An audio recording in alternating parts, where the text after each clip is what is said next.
What we have for you today is the last 4 department briefs for operations. We came to you last time and presented nursing services, transportation, facilities management, and information technology. Today we have nutrition services, planning and real estate, security and emergency management, and capital programs. Each of my presenters will talk for 20 minutes. You have the hard copy slides there to add to the binder that I gave you last time.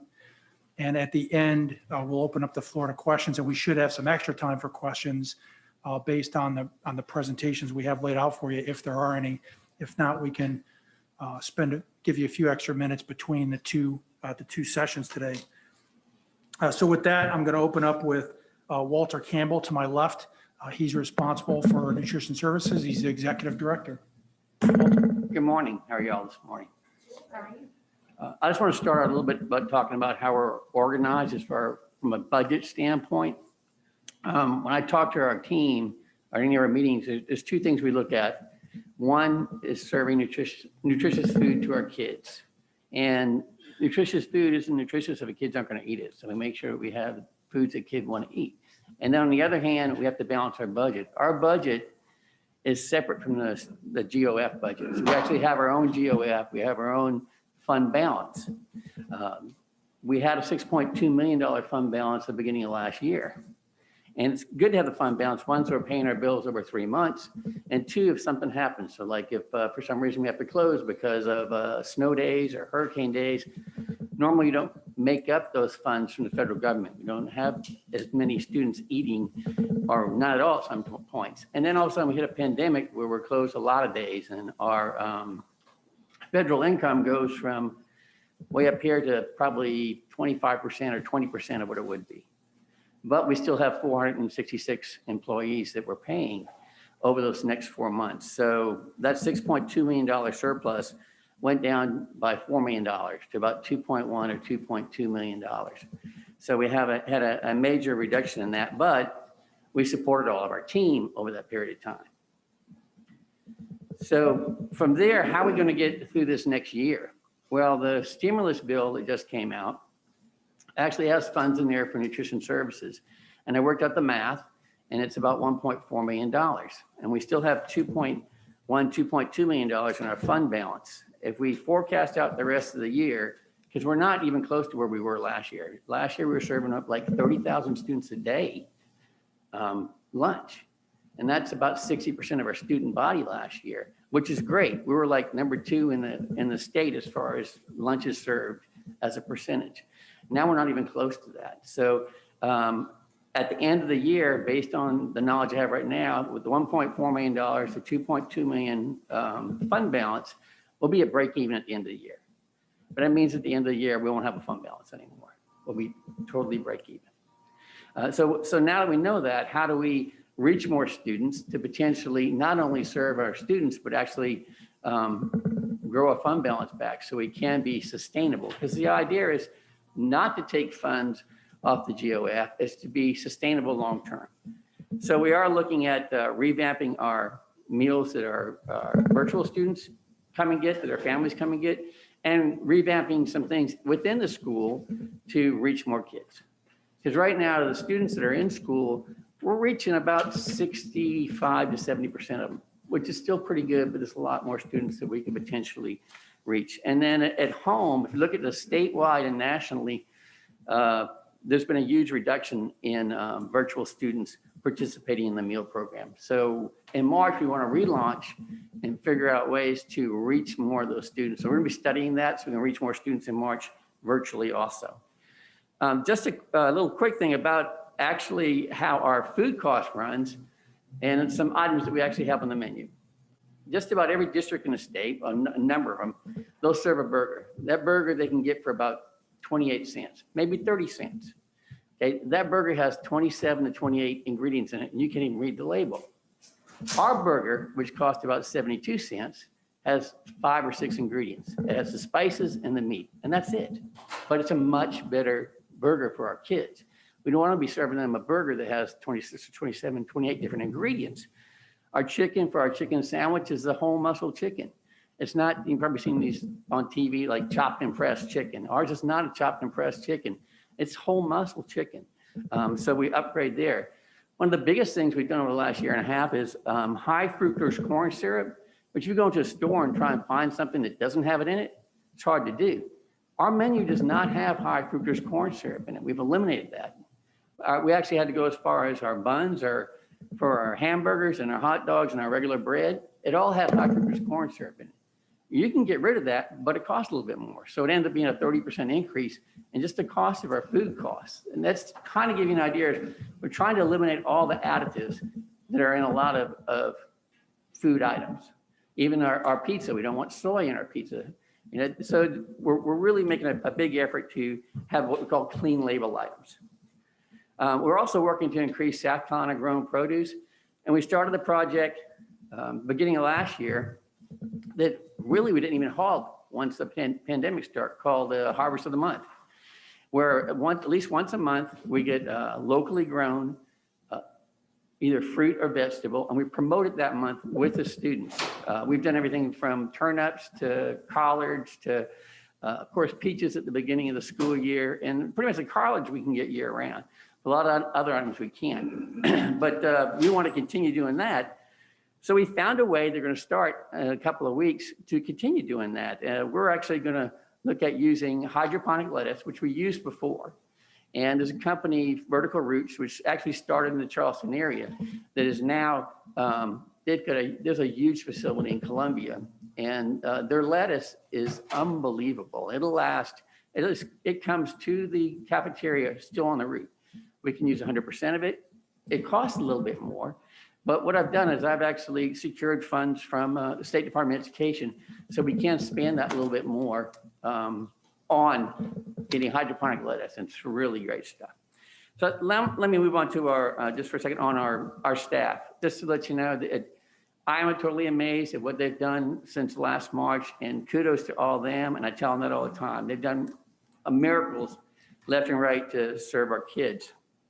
But to our benefit, beginning of last year, we decided to start an assistant manager program because we had so many managers that they love working with CCSD and they're not going anywhere. But then what happens to those folks that want to move up?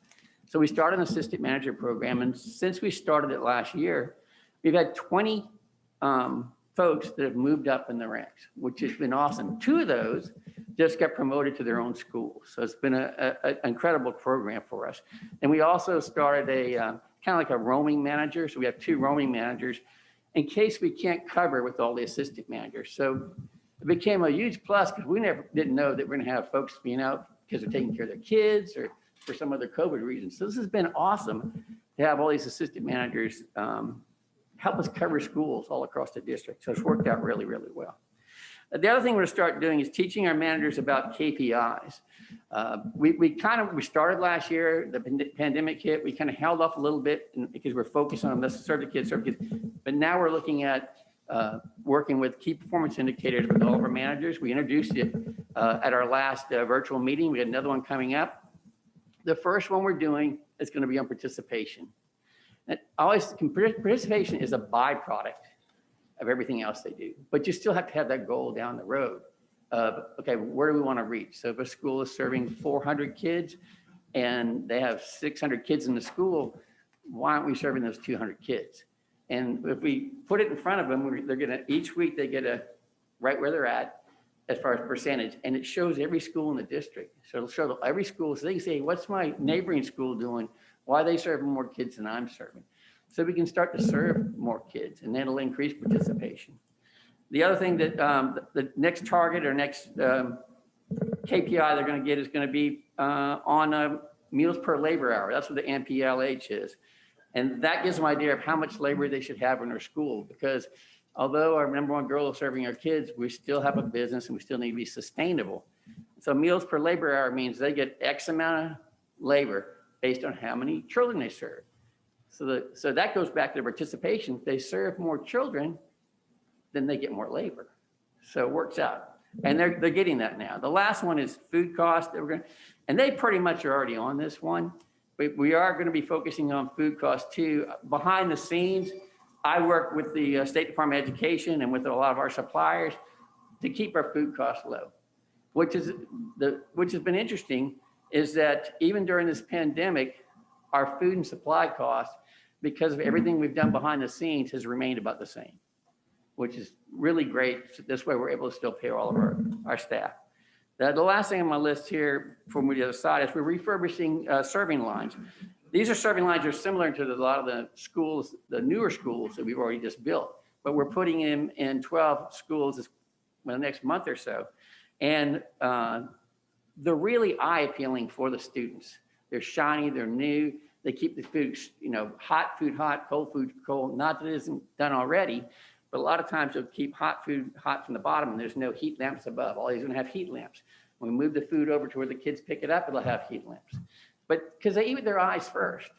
And so the serving lines at the 12 schools is gonna be, I think, a really big plus and bring some more students on. Just on the other side, before COVID started, we had the largest supper program in the state. And we're gonna get back to there. We've been talking with DSS and they control child and adult care food program on how we can serve these kids. Because normally with a supper program, they have to be in an educational program after school to get supper. So we're saying, well, why can't a child's fixing to go get on the bus? If we can figure out some kind of supper they could take and maybe some instructional thing they can do at home, can we do it? So we're working with them. They're checking with their powers to be to see if we can do that so we can possibly send a supper home with kids. We also have the largest summer meals program, which, believe it or not, we've already started working on that. We reach 161 sites. We partner with the city of North Charleston, the city of Charleston, Parks and Recs Department, a lot of the churches in the area to reach these 161 sites with meals every day. And that's worked out real well.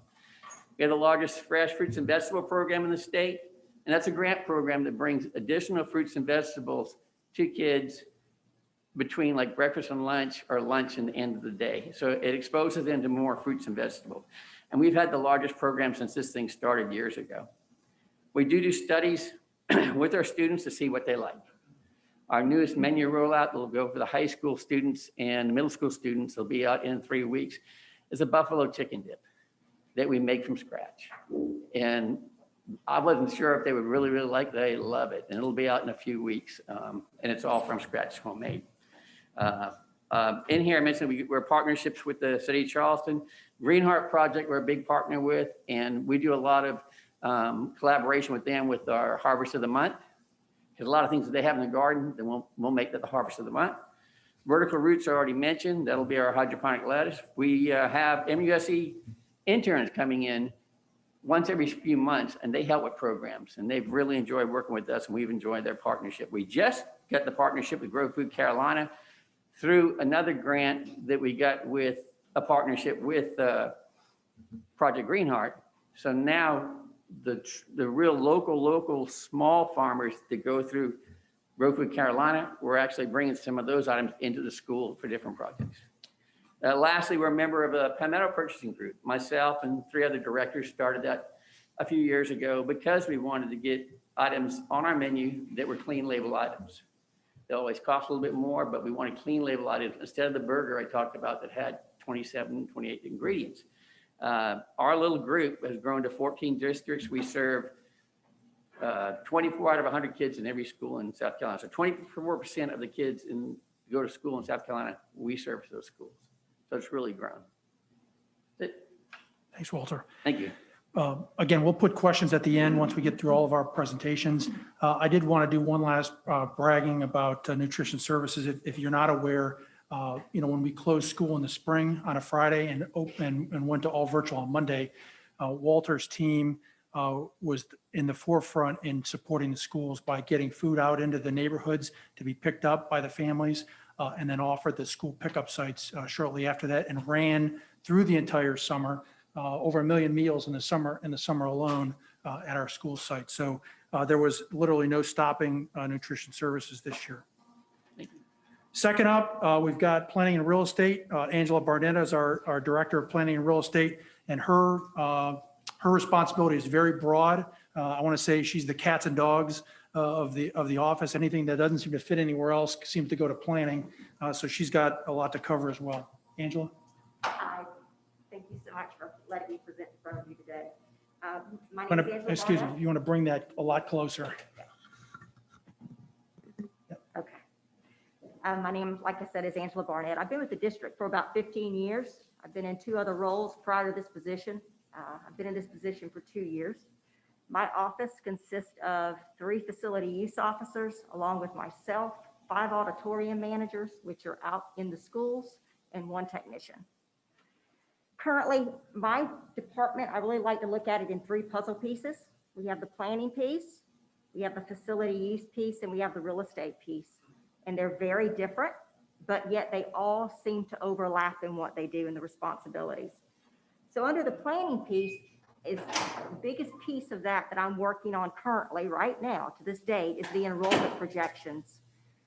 That is very separate from the finance department in the fact that allocations, I am not looking at what students are being allocated inside of the schools. I am literally looking at the data which establishes the enrollment projections for those areas. So it's very unique in the fact that we keep those separate. So there is that direct correlation of just looking at the data and what's factual. That data is made up of various different pieces of information. We utilize live birth data. We utilize the survival cohort methodology. We also look at all planned developments that are going on in each of the geographic areas. We look at what's currently permitted and we apply a student yield count, which lets us also see the growth. We look at the live and attend analysis that is on my website. For any of you that have not looked at it, is a very interesting piece of information that lets you see who inside of attendance zone is attending their school, who outside of that attendance zone is attending their school, and who inside of that attendance zone is leaving their attendance zone and where they're going. Of course, we have not been able to code private school, and we would eventually. I'd love to get to that point that we can make those relationships and look at that information, but we are not there yet. So that's a very interesting piece of information to look at. We also look at the 45-day memberships. We take that into account to see where we are.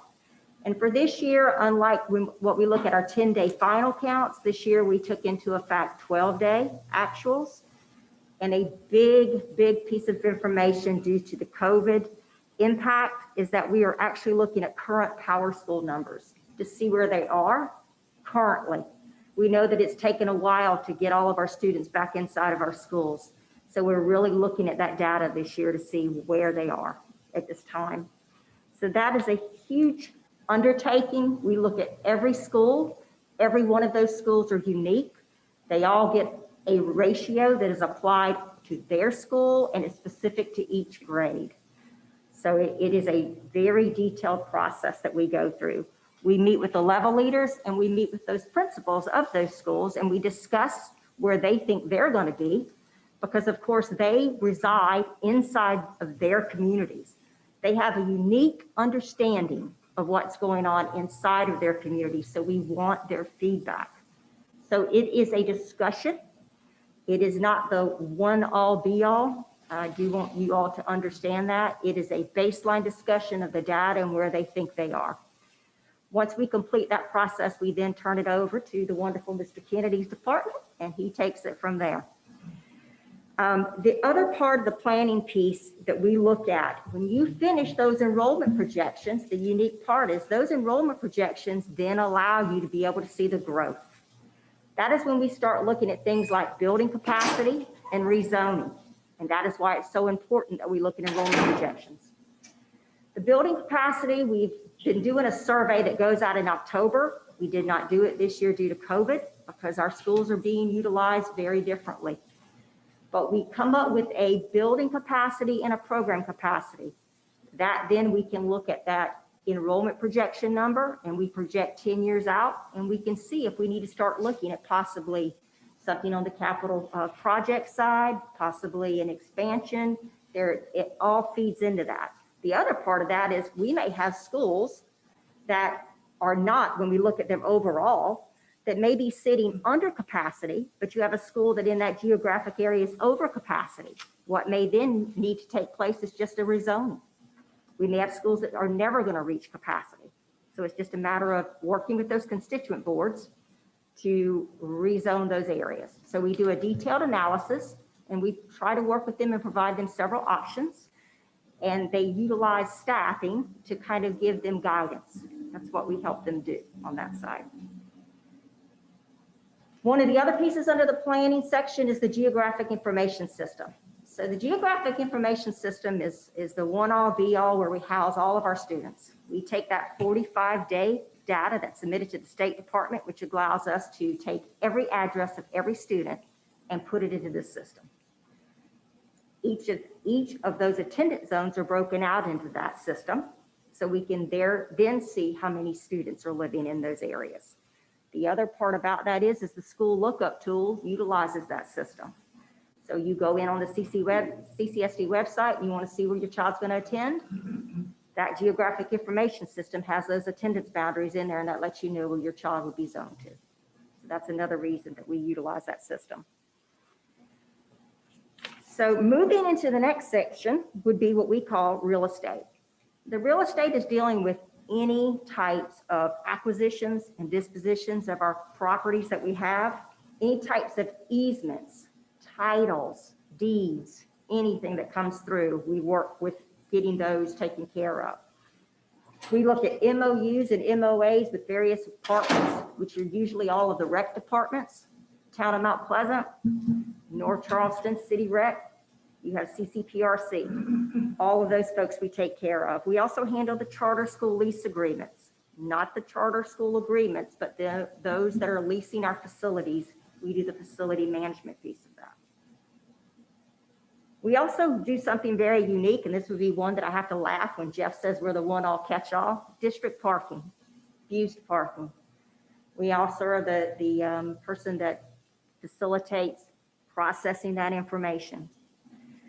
So that's kind of the real estate piece. I can tell you in the time that I have been here, we have had approximately over 6 million in sales. We haven't acquired as much, but we are currently working on that. And you can actually see that information that is in your slide. We are currently working on acquisitions in D1, D4, and D9. So those are just constantly going. We're doing a lot of due diligence, or either it could be getting them rezoned, and that is a municipal rezoning. Do not think of it like a rezoning of our schools. We're working with Joint Base Charleston right now for the D4 property. That's an extensive process that will probably take us about 1.5 to 2 years to navigate. So that's something that we're constantly working on with those folks. We also, of course, in our lengthy yearly assessment, are still working on trying to find a D3 bus lot. So that is a hurdle that we have not crossed yet, but we're continuing to work on finding a viable piece of property to do that. We are also currently in the state of updating a lot of our municipal MOUs. They are no longer currently up to date, and we are trying to get those up to date, but we also have other ventures that we're working with these groups. So we're trying to get all of that updated. So that just gives you a little piece about the real estate. So the next I'm going to move into is the facility use that's housed in my department. The facility use program is one that many of you may have been familiar with. It's been around for probably 4 decades. It used to be called community education in the school district. Our school district is very unique in the fact that we really view our facilities as being part of the community, and that they need to be seen and used by our community. That is something very unique that does not happen in our neighboring districts. So I've always felt very proud in the fact that we do that. We have 71 rentable school facilities. We have 17 fields and stadiums and 5 performing arts centers in our district. This program averages around 5,700 events a year, and approximately when we tabulate over the last 3 years, about 59,000 event hours occur in our facilities. I'm probably the most proudest of this part of our program because of the fact that we do not get to do a lot of PR. We don't have a lot of outside people other than students coming into our building. So this is the best line of customer service that we can allow people that they're not sending kids to our facilities, but they're getting to see what we have to offer inside. So we really thrive on giving a good customer experience for everyone that visits our schools. Of course, this program remains cost neutral in our district. We assess rental fees for these. We have 3 different tiers that range everything from cost recovery, which is a lot of what we do with some of our cities. They may utilize our buildings for just a cost recovery. We also have a commercial rate and we have a nonprofit rate. So we are a 3-tiered system when it comes to that. You all will be seeing the facility use guide coming your way to be approved for this year because we are adding our 2 regional stadiums to that mix. So that packet will be coming to you for you to review and to approve.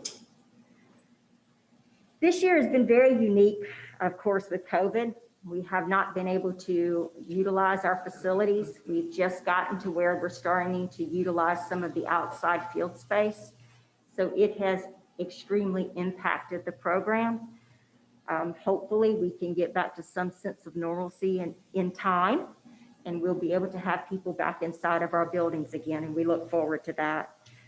So right now, all we're doing is really with that program is we're just pivoting and adapting to do what we need to do to accommodate the district and what its needs are. We also, under the facility piece, we are the managers of the 5 large auditoriums. So those auditorium managers are under my purview, and we also handle the fixed cost, the FCO funds for those 5 auditoriums. We are slowly retrofitting these auditoriums. Some of them, even though they're not that old, we're trying to look at the lighting systems inside of them to get them more efficient. LEDs is something that is been out for a while, but some of our older auditoriums are not utilizing that. So we're trying to retrofit them so that they're utilizing less energy. Our auditoriums are used frequently during the day and during the evening. So these folks are really making sure that they're doing what's needed to accommodate not only students, but guests after hours inside of those. The regional stadiums came under my purview this year. It's one of those that, of course, we've only been able to accommodate them, but I can definitely see these regional stadiums, especially the D4 stadium, becoming a premier stadium, not only just for our use, but for external use. We're reaching out. I've already reached out to talk to the Coliseum GM to see how we can possibly partner on some things with that. So we're looking forward to that also. We handle the summer programming in the summer.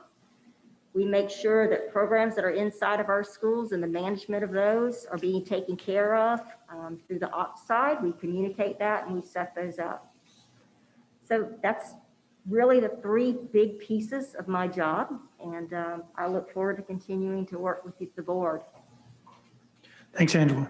Two data points I want to point out with what Angela just presented. One is a lot of times board members receive requests from people in their community to use a facility, and they'll call us. I would refer them to the facility and use guide. If you get that call, you can point out that on the website, on Angela's website, facility and use guide explains who they need to talk to, talks about the different rates, as Angela pointed out, of how it gets used and what they have to reimburse the district for.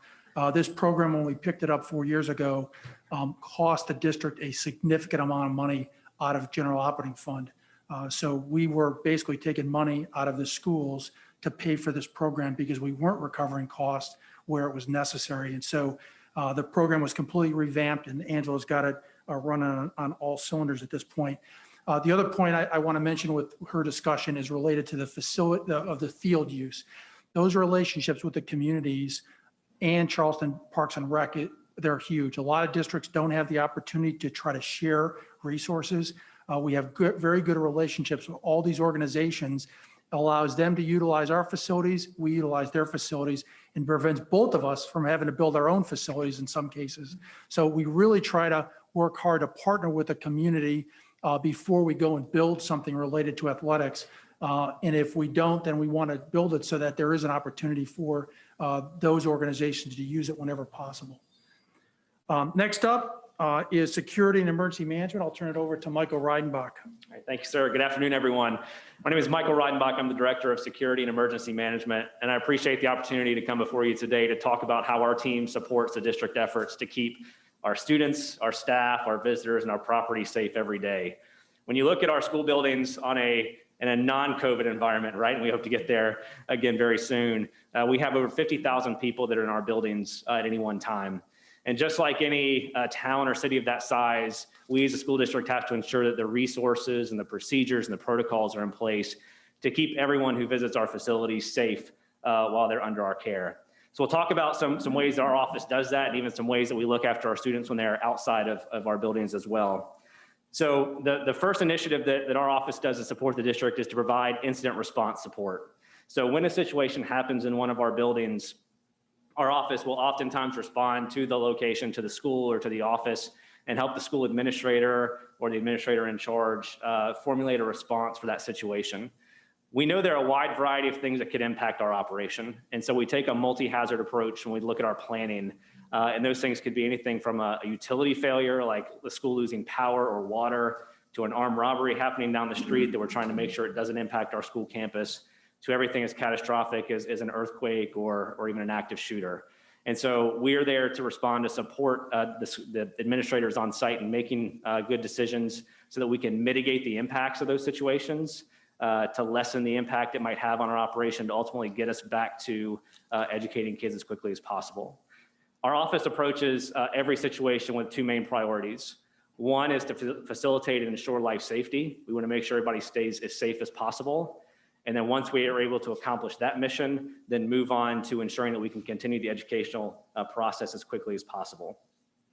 So even if we're not able to respond physically to the site, we can still support the incident response from our Emergency Operations Center, which is located on the Bridgeview campus. At the EOC, we have the ability to tap into various systems and resources like our surveillance cameras, our electronic locks. We have access to certain public safety systems that tell us what calls are going on around our schools, and monitor traffic about those situations so that we can better adjust our operation, take proactive steps to help avoid situations that may be happening off the campus from coming onto the campus and causing a threat to our personnel. Even though our office is there to provide that incident response support, we know that our staff are going to be the first responders to any critical incident that happens on a campus. That's our teachers, our custodians, our bus drivers, our school principals.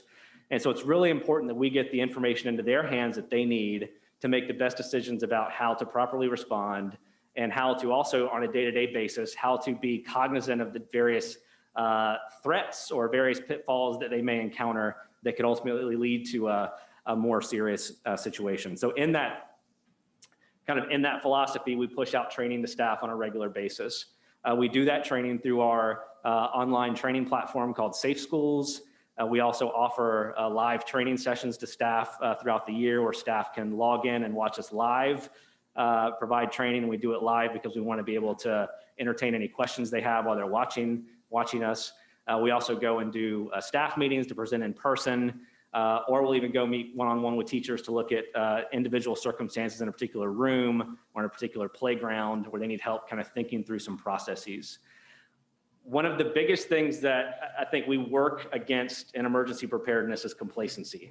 And it's really a double-edged sword because on one hand, it's a good thing because we don't deal with critical incidents every day, right? So that's good.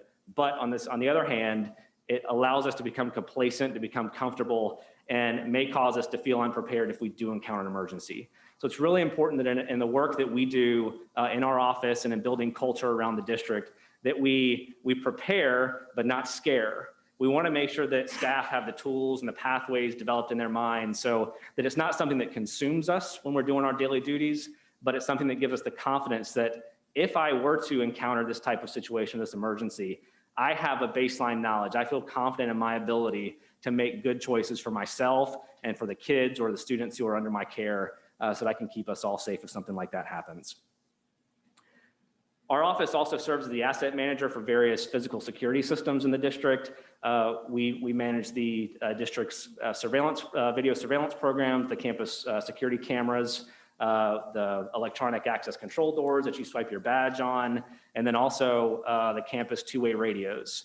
So the two-way radios help our staff on a daily basis manage the operation of the campus, but then during an emergency, that communication becomes even more important, not only on the campus, but then in communicating with us externally via our county-wide system. So we serve as the asset managers for those. We manage the life cycle of those systems, and so we determine not only where those systems should be installed, but then once they've reached their end of life or gotten old enough where they need to be replaced, we manage that through our FCO program. So when you view our FCO proposal for next year, you'll see the bulk of our budget request is in cameras, access control, and radios.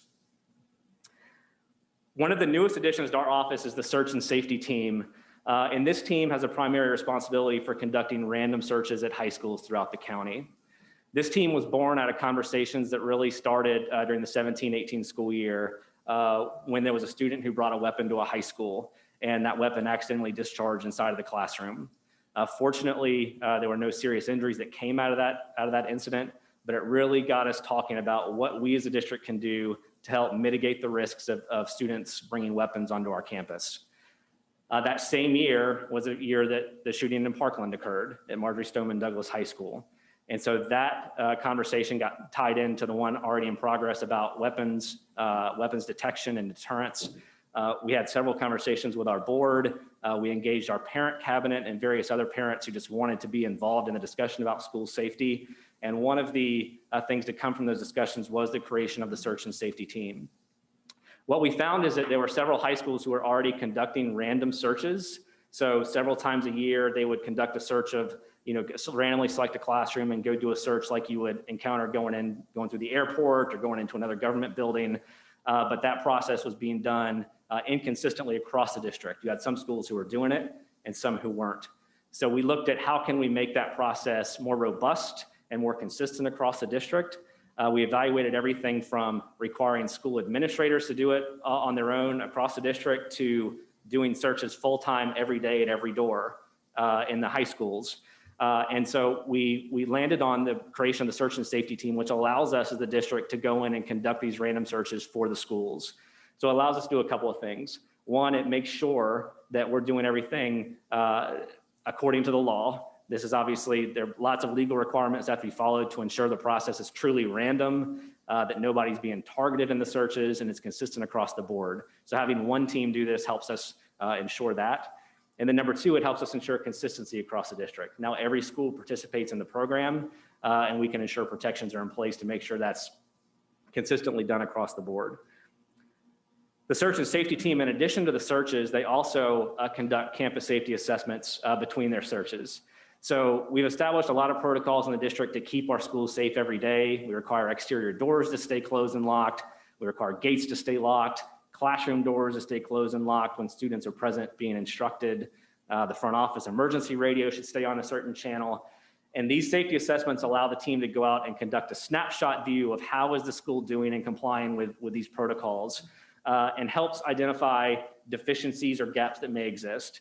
And that gives us the opportunity to partner with the school, or if it's a facilities issue with a door that's not closing regularly, help identify that issue before it becomes a problem, where a trespasser is entering the school. And we can work with everyone involved to get issues corrected, to provide additional training if needed, to do awareness, again, with the ultimate goal of cultivating a culture within the campus that really has safety at the forefront, and having safety be something that's integrated every day into our normal routines. We are fortunate to be able to partner with BJ's Department in Capital Programs, and also with Ron's in Facilities Management, to take a look at plan reviews when there are new construction projects or renovations that are planned. We use two primary concepts when we do those construction reviews. One is crime prevention through environmental design, or otherwise known as CPTED, which sets forth different principles for how to properly design a space to help cultivate not only a feeling of welcomeness, but also to enhance overall safety. So natural surveillance is a concept in CPTED we look at, because we want teachers that when they're in their natural environments, when they're in their classrooms, when they're out on the playgrounds, they're able to help kind of keep awareness around their surroundings. They're able to have good sight lines out of their windows to see what might be happening outside. or if they're in the playgrounds, they're able to see clearly the fence lines in the area around them. So at the end of the day, they can better identify safety issues and take the appropriate steps to handle those before they become a major concern for us. SEPTED is that first concept. The second concept we talk about is defense in depth, which puts us to focus on the various layers of security we have in place on a campus. So we look at the exterior, the far perimeter is the first layer with fencing. And then as we get closer to the building, we look at things like camera placement and door locks, and how do we bring visitors into the front doors through the vestibules, all the way into the classroom doors, and how do we protect individuals inside the classrooms. So we're fortunate to have the ability to review those plans to provide comments on the early end so that we can help address some issues down the road in the design phase. Our office serves as the primary liaison for law enforcement support in our schools, namely school resource officers and others that provide public safety support to our schools during the day. We have a school resource officer program that provides SROs at our school buildings across the campus. We work with them very closely to make sure they have the tools that they need to do their jobs effectively, logistical support to make sure they have their keys and radios and ID badges and those sorts of things. But we also want them to have the knowledge and understanding of our protocols and our practices to make them even more effective. So I was a school resource officer before I came to work for the district 7 years ago. And at that time, we as agencies would get together to do training with the other SROs, which helped us really gain a better understanding of each other's practices and also the school district. Over the past few years, that training, which used to be kind of voluntary for the agencies, we've actually made mandatory for all SROs, and the agencies have been very supportive and excited to make that a required part of the SROs, because that gives us the opportunity to introduce concepts to them that they may not fully understand before coming to the schools, such as special education laws and considerations, understanding CPI and de-escalation techniques, not only for them to use, but also how we train our staff to understand what are adverse childhood experiences and how do ACEs play into a child's behaviors and decisions they might make. Awareness around the district's progressive discipline plan so they understand how that works. And then we also talk a lot about each other's lanes. So the school district has its lane and SROs have their lane. And we like to say we're driving down the road together, but we're staying in our lanes as we do it. Because discipline, for example, is a school district's responsibility and the school administrators should be handling that solely, whereas SROs have their own responsibilities, which don't include student discipline. SROs typically tie their jobs back to 3 different things that we find in what's called the SRO triad, which is number 1, they're there to provide a safety presence on the campus. They're a law enforcement officer and safety presence first. They're there to provide informal counseling or mediation to students. As a former SRO, I can say a lot of our time is spent working with students, helping them to work through problems, to make good decisions. If they're having a conflict with somebody, it's how do we work through this conflict before it escalates to the point where law enforcement have to formally intervene. And then finally, to provide law-related education. So to go into classrooms or talk to students about the law enforcement profession. I've seen SROs go in to talk about report writing in English classes or accident reconstruction in math classes, looking at the formulas and measuring skid marks on roadways, doing those sorts of cool things, which ultimately help build trust, build positive relationships, and make students feel more comfortable in approaching an SRO to talk about problems, to help resolve issues before they rise to the level of requiring formal intervention. Our office looks at emergency planning to make sure our district has all the plans in place that we need to properly respond to a variety of situations. Again, I mentioned the multi-hazard planning approach we take to look at everything, natural, human-made, any types of threats that could impact us. We have plans in place for hurricane season with agreements for the Red Cross to assist in sheltering operations. We have certain agreements with DHEC and mass vaccination protocols. So we manage those to make sure that we're as prepared as we possibly can be. A few months ago, the Information Technology Department rolled out a program called Gaggle, which replaced and expanded a previous program we had called SafeMail that electronically monitors student communications looking for keywords. So nobody's sitting there reading communications, but it's looking for keywords and provides a flag for those if any of those are met. And what that allows us to do is on the front end, identify students who may pose a threat to themselves, who may pose a threat to others, or in the case of the types of things our office gets involved with, uploads an image, it could be a pornographic image that looks like it contains an image of a minor. So there are different levels of alerts that come across through the system. Some go straight to an administrator, but those highest tier threats or levels come to our office, and that's 24 hours a day, 7 days a week. We have an on-call administrator who takes those calls 24/7. And if there is a situation that comes across where it looks like a student is in some sort of trouble that needs immediate help, we'll contact their parents, we'll work with law enforcement to go conduct welfare checks to try to get that student the intervention they need before it becomes unmanageable.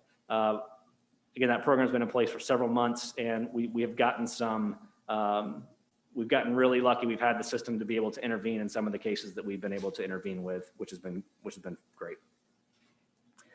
From a physical security perspective, our facility security, we have a lot of buildings, we have a lot of stuff, right? And so we have to make sure that all of that property is protected 24 hours a day. So we have a 24/7 facility security responder program who monitors alarms, responds to burglar and fire alarms, identifies emergency maintenance issues that may come up in the middle of the night or on holidays that we can deploy resources to try to get it fixed before the next school day.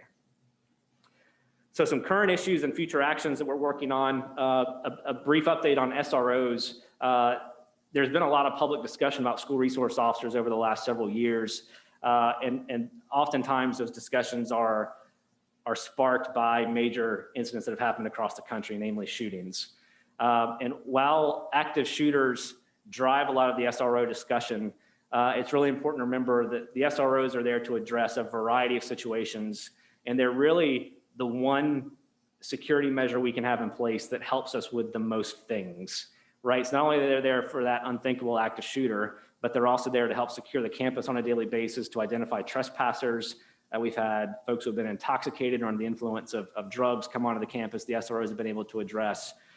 We've dealt with domestic violence situations in our car rider lines, child custody disputes that happen in the front offices, but also to be there to provide immediate response for students who disclose if they've been the victim of child abuse or another type of crime, and to have that resource there to help not only the school administrators navigate that process, but also to get the students the immediate help the school get the students immediate help they need.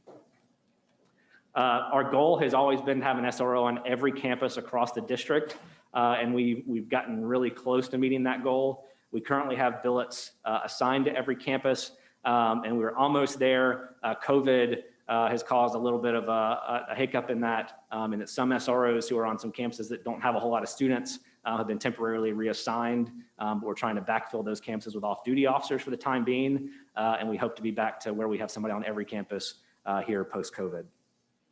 An expansion that we're pursuing for our 24/7 security responder program is that program is currently staffed by district employees. We are going to move those district employees into our security operations center 24 hours a day and start contracting out the field response work to contractors. So what that allows us to do is have the security contractors be the ones who respond as a key holder or to help unlock doors for us if a contractor needs to get in. And it keeps a district staff member in our dispatch center and essentially monitoring our cameras, our access control doors, all those security systems I mentioned, to be able to provide real-time intelligence. Without having somebody there monitoring those systems in real time, oftentimes they only provide us good information after something has happened, right? Because we're just going back looking for evidence or for evidentiary value. But having somebody there real time monitoring those systems, they can put out that intelligence in real time to help us better respond to situations. And that also sets us up to be able to monitor our alarms internally, which we're currently contracting out a company to do. I talked about our emergency plan. This is our draft of our new emergency operations plan. It's a document that hasn't been completely revised in many, many years, but we basically completely rewrote it. We used the model guidelines from the U.S. Department of Education. This plan is currently out for internal and external review. We sent it out to school staff, to external public safety staff, to our community partners, providing us feedback. And once we get that feedback, we hope to have it rolled out to all of our campuses this summer before the start of the next school year. And then finally, in order to ensure that we all understand our roles and responsibilities in this plan, we're embarking on a formalized tabletop exercise program. There have been a few of us on our team that have worked really closely with this plan, but we want to make sure everybody on our team knows their roles and responsibilities. So we'll start with the security and emergency management team. We'll then move on in the February, March timeframe to the operations department heads so that all the operations divisions know their roles. And then later this semester to the superintendent's cabinet so that all of the division heads understand their roles and responsibilities in the incident command system, ICS, and as well as the other specifics in the plan. I look forward to answering any questions in the next section. Thanks, Michael. A couple of things to point out for the board's for the board's sake. The security program that Michael mentioned, where we'll be monitoring schools from our dispatch center and have rovers out in the field that are contracted. That plan was board approved last year. We're just now got it to the point where we're ready to implement it. Second point I want to make is related to SROs. I would encourage any feedback that you all might have with the desire for SROs. What we've had so far is overwhelming parent support to have SROs in our schools. So if you hear anything otherwise, we're always willing to keep our ear to the ground on that one. But that's in general been the consensus for several years now, is that the parents want a resource officer in their respective child's school. And the last thing that comes up every now and then is the use of metal detectors. That's one area that Michael's done a lot of research on. And two things I'll point out is that they're not as effective as folks might think, and they're hugely labor intensive to run the metal detector, have somebody with the wand, have somebody doing the bag check after it goes off, and to run a 1,500 student stall, a 3,000 student wando, pick a number, try to run them through metal detectors before school starts at multiple entrances is a pretty daunting task that would require a significant amount of resources. So we've gone down that before, studied it, and certainly would be able to make available any information that we have that we've developed over the years on metal detectors. All right, our last one before opening up to questions is BJ Sturman. BJ Sturman is the interim director for capital. Those of you may have remembered Reggie McNeil. Last fall, Reggie went and got himself promoted as the chief operating officer for the school district of Philadelphia. So significant role increase for Reggie. We wished him all well. And right now, BJ's holding the mantle for the time being. So, Yep. BJ? Yep. Thank you for having me. I do want to talk about, I have been interim for about 5 months, but I have been with the department working with capital programs for 6.5 years. So even though I'm interim, I have a very vast knowledge of how everything is going. Our department is ultimately responsible for the capital programs, every capital projects, whether it's construction, remodeling, or renovation. Not only to our schools, but our support facilities as well.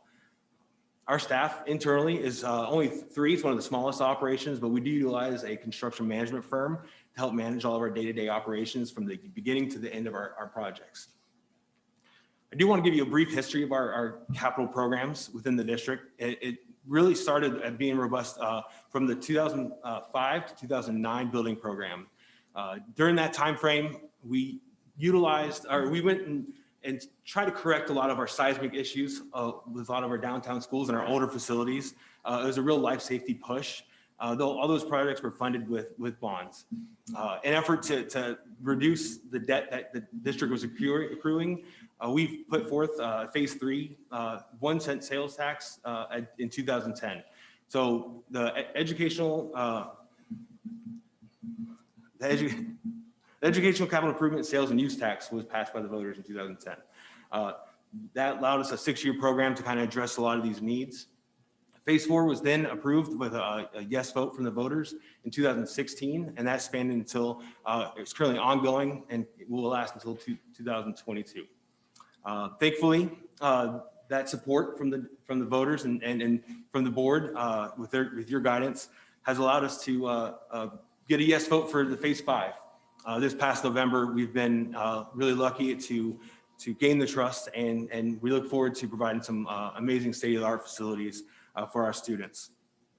One thing I do want to point out, when we prioritize and select what schools get chosen, We have three basic conditions. First being life safety. We take the report from FM, our maintenance team, to utilize and see what is reoccurring and what can we jump ahead of. Any older facilities always have issues, and any other life safety issues we try to prioritize first. Keep our students safe. Next is capacity.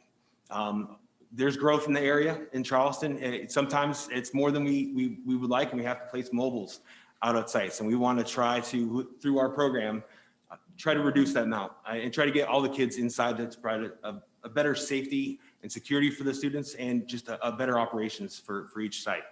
The other focus we try to look on is program changes. We have been very blessed to see some Center for Advanced Studies come online. Those types of programs aren't necessarily held within a traditional high school, an early learning center. So we have to change and adapt to the programs. A lot of our mission critical items are rolled into that category as well. So I do want to talk about the Phase 4 program that we're in now. We are towards the back end of this building program. And we did have our most ambitious year to date last year that we successfully opened many buildings to include a brand new high school. We renovated or replaced, 2 middle schools. We were able to provide a Center for Advanced Study in North Charleston. We provided a 6,000 seat stadium for the D4 North Charleston area. And we did also add a exploratory building to Moultrie Middle School. To date, we have expended more than 89% of the program, and we're on target to meet all of our goals, and on budget and on time is one of our key things we always strive to do, and we've been very successful at that. Looking at Phase 5, thanks to the leadership and the support of the board, we're able to continue providing these facilities in the future. On July 27th, the board had passed a list of funded 16 projects. We do hope to fund as much as we can, but we have to work within our budgetary constraints, and the board set 16 projects that we will go after for the next building program. And we do look forward to working with our procurement department to developing a new project management plan for this Phase 5 program. I do want to look at some of our current issues, and I do want to highlight what projects we have going on now and what projects we look forward to opening before school next year. The first one I want to talk about is Mitchell Elementary School, their renovation. That Mitchell Elementary School is receiving a much needed air quality upgrade. We're able to replace some windows and a lot of interior. And one major thing is providing a proper security vestibule. Security entering that site has been an area of concern and we were able to address and upgrade that facility. The new West Ashley Center of Advanced Studies will open before next year. What this does, just like our other CTE offerings, we're able to enhance it. We're able to provide some very unique, very special areas where we can deliver some robust CTE offerings. This is going to be held at West Ashley High School, but it is not only just for D10 students. D9 and D23 students will be able to utilize this Center for Advanced Studies as well.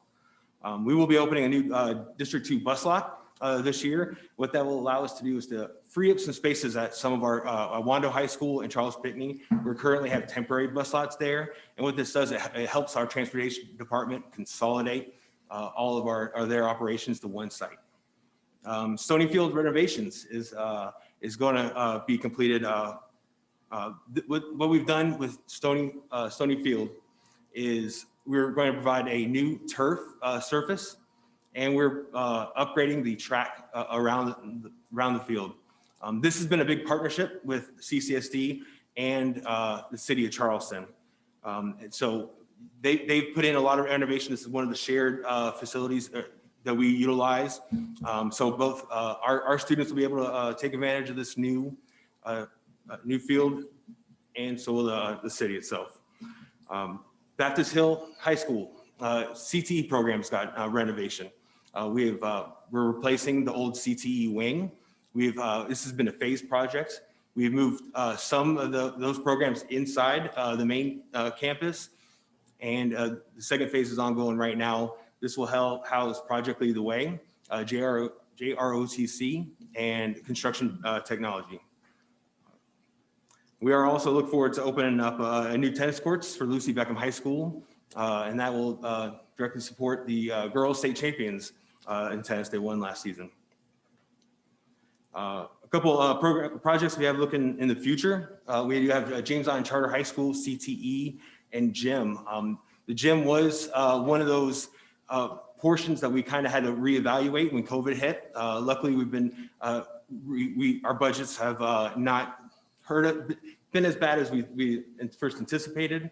We're able to, thanks to the board's guidance and decision, to put that back on, so we'll be able to continue the original scope of the CTE and gym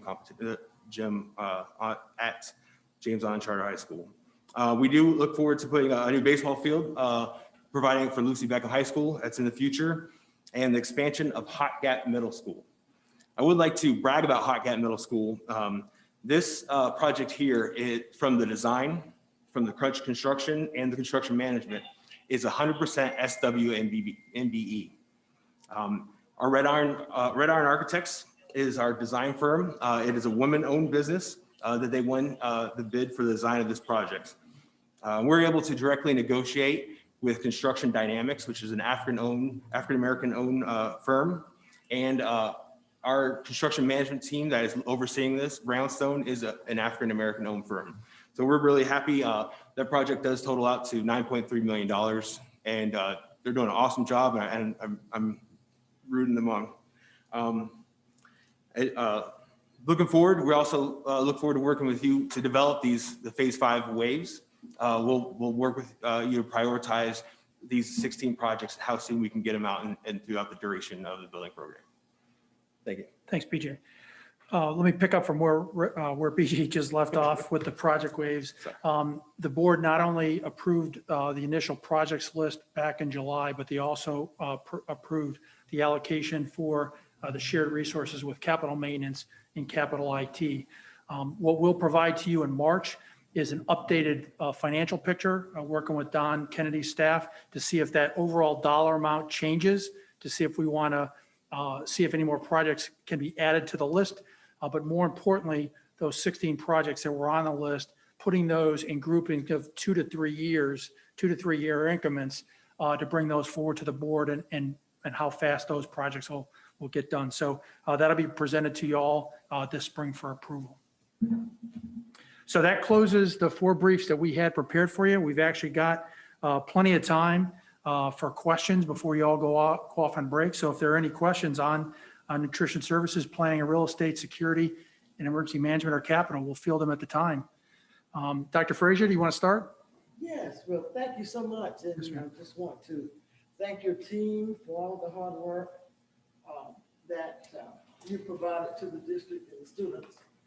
And I'm especially interested in the capital programs. And I've done some homework, talked to some constituents.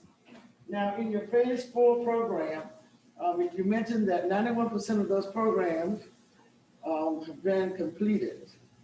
And that means that we have spent $473,000 of that, $473 million of that money. And I'm basically interested in how much of that money was actually spent with Black firms. So I would defer that to finance. As you're well aware, the procurement division manages the SWMBE program. And I know Don Kennedy has presented that to the board in the past. You want to mention that, Don? Mr. Kennedy, you and I will be meeting afterwards, and we can talk about it if you don't mind, and we can give some of the other board members. That's okay with you. And then I also need, where can I find a copy of the 16 projects? So on the capital programs website, so under the district website, there's divisions. Okay. Under divisions, there's operations. All right. Under operations is capital. And if you go to that capital website, There's phase 3, phase 4, and phase 5. Phase 4, if you click on that, it'll show you the master plan from phase 4, and it'll show you the building list from phase 4. If you click on phase 5, it'll show you the master plan for phase 5, and it'll show you the current building list for phase 5 as well. Okay. And then my last question is, it's my understanding that Cummings has been the program manager for 20 years or more, maybe less than that, somewhere in that range. And tell me a little bit about how we have allowed one company to assume that role for the district, and how does that work? So I can only go back to 2014 when I arrived. So in 2014, the bond referendum was passed for phase 4. Soon after that, we entered into a request for proposal for construction management. And Don Kennedy's procurement team put together the contract, and we solicited a request for interest, essentially. Contractors bid on that project, and there was a grading criteria for who was selected. That's how it happened back to select Cumming this current time. I can't account for what happened before that because I wasn't here. I expect procurement will come up with their plan for the upcoming building program.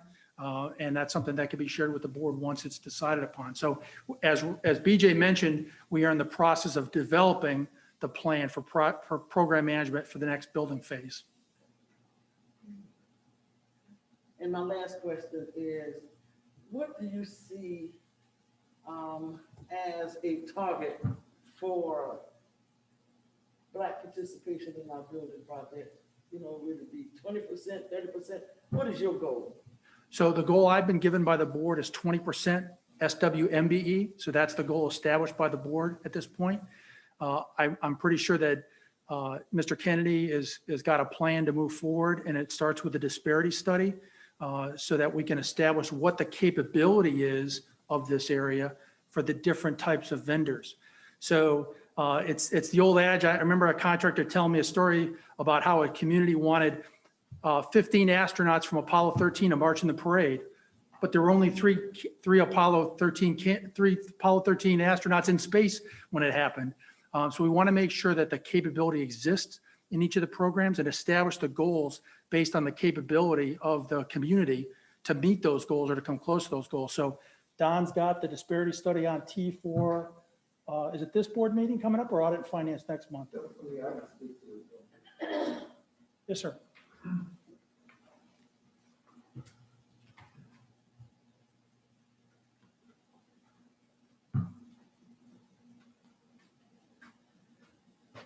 So good afternoon. Just a little bit of a history of the, I was not here in 2014 when Commons was selected. However, I was here prior to 2014, about 10 years before then.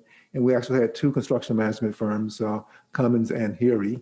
And also, as Mr. Barori indicated, we are going to pursue a disparity study. And I think, Dr. Fraser, you're aware that probably 2 weeks ago, there was an event that was sponsored by Representative Gilliard and Mr. Quadro Campbell that I attended virtually. We talked about the school district's construction program.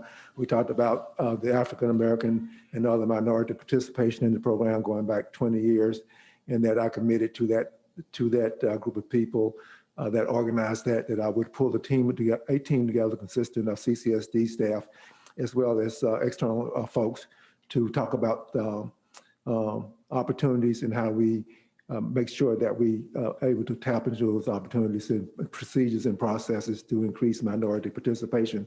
The starting point on that, in that meeting, the first meeting on that is coming up in a few days, but the starting point in trying to make changes is understanding as Mr. Brody talked about, through the disparity study, what's available and where we might be having shortcomings in terms of the available companies that can participate.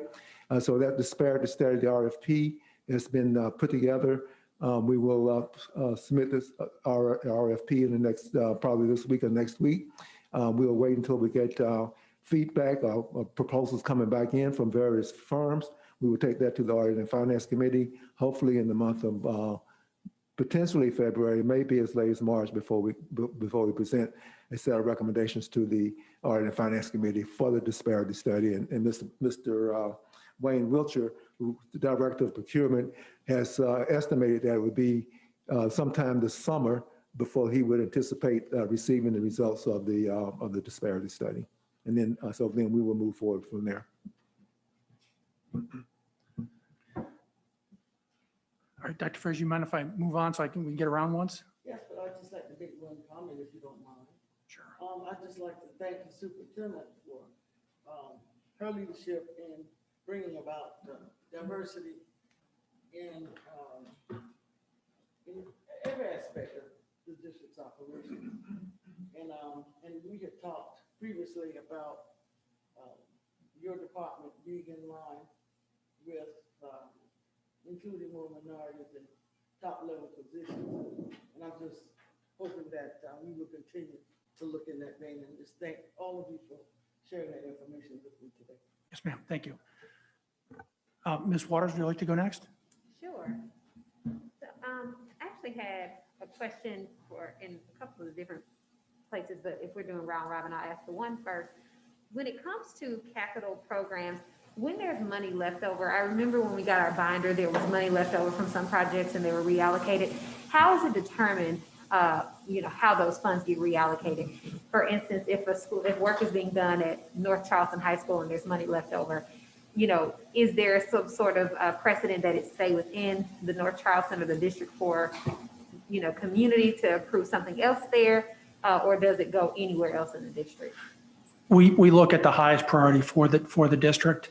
I would say that we also keep a close eye on allocations across the entire district. As BJ mentioned, life safety issues, programmatic issues for schools, as well as capacity kind of take the priority. But we look to see that the big pots of money, capital programs and capital maintenance, are fairly distributed across the district. And we have been able to show in the past that the capital program since 2000 has been essentially equally allocated per pupil across the entire district. District 20 received more resources because of the aged schools. As BJ mentioned, we had to basically start from scratch downtown back in the early 2000s and build from the bottom up. So District 20 has a higher percentage per pupil.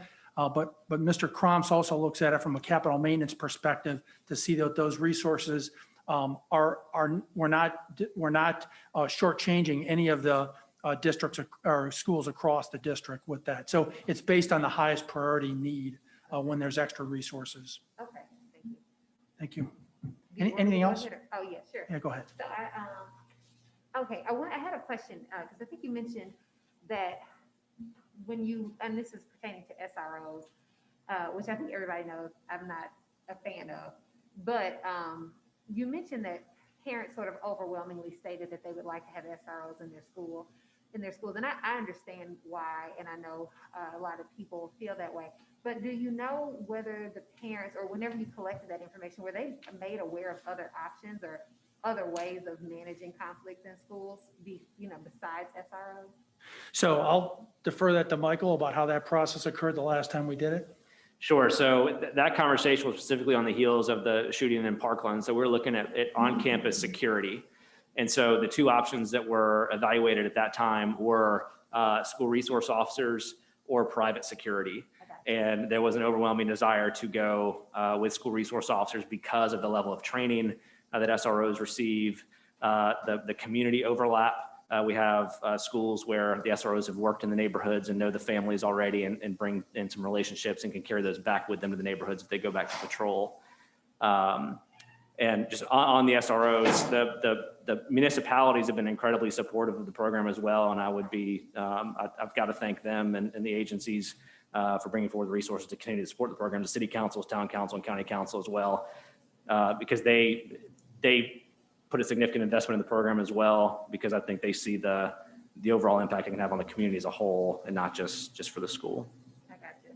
And then is there any, with regard to how SROs are hired, is there any sort of preferencing or attempt to place SROs maybe from communities in schools in their communities I'm thinking like rather than having, an SRO from a precinct in Mount Pleasant in a West Ashley, is there an opportunity to make sure folks, can identify?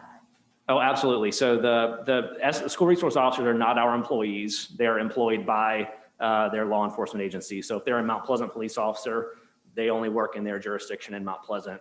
Likewise with the other cities and the sheriff's office. The sheriff's office obviously covers the whole county, and so they do have some deputies that are in schools. They're in a municipality, but otherwise all of them work within their jurisdictions. Awesome. And of course, I'm never going to be fully satisfied there, but I won't beat a dead horse.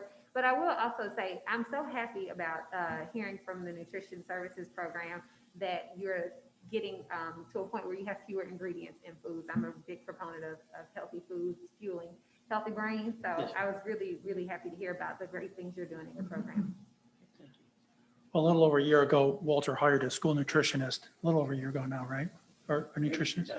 What's that? She doesn't like to be called a nutrition, registered dietitian. Registered dietitian, not a nutritionist. She's done some incredible things with leading that effort to reduce ingredients in our products and making things more healthy for our students. But in addition to that, I'll also say, and I get a chance to go out and sample the foods every now and then. You want the kids to be able to want to eat it as well. So that's a challenge. But Walter actually, when he brings on a new food item, they actually do taste tests with the kids. So the kids get all fired up because they get to judge what the better food is, and to watch them give us they're the ones deciding what it's going to be, as long as it meets the nutritional value that Walter's got to meet. So, Awesome. all right, great. Thank you. All right, Ms. Coakley? Oh, well, Courtney must be kind of sitting in my brain today. I guess I'm going with my SROs. I'm not a really big fan of SROs either. I have a son that has autism. So I guess my thing would be, and I'm listening to what's happening. The training, what type of training are we giving them as far as, being able to recognize? And I heard some of that, but how often are they being trained, really to be able to recognize children with disabilities in reference to helping them, I guess. Yes, ma'am. Right now, they receive once a year training. So we bring in members of the departments in the district that have responsibility for those areas. And I admittedly learn a lot when I sit through the trainings as well, when the special education department comes in and talks about the various types of disabilities that we might find in our schools, to discuss the differences between IEPs and 504s, and really challenging the SROs to ask the right questions to make sure that they're fully aware of if you do have a student whose IEP or 504 has a certain response protocol clearly defined in it, when you have somebody who's in distress or causing a disturbance, if you will, that they're fully aware of that on the front end, so that they know that the response may need to be tailored differently, or it could be a situation that this isn't something I respond to. This is a school staff situation. Unless somebody's in immediate danger, then it's something I need to sit back on. You said once a year training? Yes, ma'am. Thank you. And I say parents, I feel like sometimes parents can be the biggest advocate. You can get all the special education people to come in and give information also, but did y'all ever take any comments or any information from parents, I guess, to portray to those resource officers? We have not, but I think that's an excellent idea. Thank you. So I'll look forward to talking to you to see who we can tap into for that. I appreciate that. The more we can do, there's nobody who wants the program to be more successful than the SROs themselves, right? They want the knowledge, they want the understanding, and so they have embraced as many different perspectives that we can bring to the table, because we all want it to be as successful as possible. And so I think those will be great conversations to have. Thank you very Yes, much. ma'am. Second question, Ms. Angela, you licensed in real estate? Up until about 3 weeks ago, yes, now I am. Thank you. That's all I have. Ms. Herder? All of my questions have been addressed, but I wanted to commend Mr. Campbell. We went on our first school visits a few weeks ago, and what you guys are doing with nutrition services is incredible. So It's a kudos. team out there. I'm fortunate to be part of it. It's amazing, and thank you all for your time today. Thank you. Thank you. Dr. French? Hi. On nutrition services, I just had a follow-up. I appreciate what you're doing as well. Those meals that are provided for parents to pick up for their students, Yes, so ma'am. off-campus food, those seem to be more of the prepared meals that might have more ingredients. Are y'all working on changing that as well? Right, so we've got about 18 sites where they can pick up on a daily basis, and that would be the same meal that we're serving inside the school. But some parents can't get there every day, so we almost have to like go to a backup plan. They can pick up once a week, and those meals, are they more prepared? Yes, but in them being more prepared, if we have a already made pizza in a box type thing that they can put in the oven, we're not going to get one with 30 different ingredients, and we're not going to get one with soy in it. So it's not the best of the way we want to go, but we are still trying to serve them. So yes, we are looking at that. But the meals that go home once a week, the 5-day bundles are not, they're nutritional and they meet everything that we need to meet, but they're not the same as they're going to pick up a hot meal every day. Thank you. I also had a question about security and the SROs. I second Ms. Waters and Ms. Coakley on having full-time SROs is not my preference. And my impression from what I've heard from the community and from schools is that they don't have that much to do all day. If they're not involved in school discipline, there's really not that much for them to do.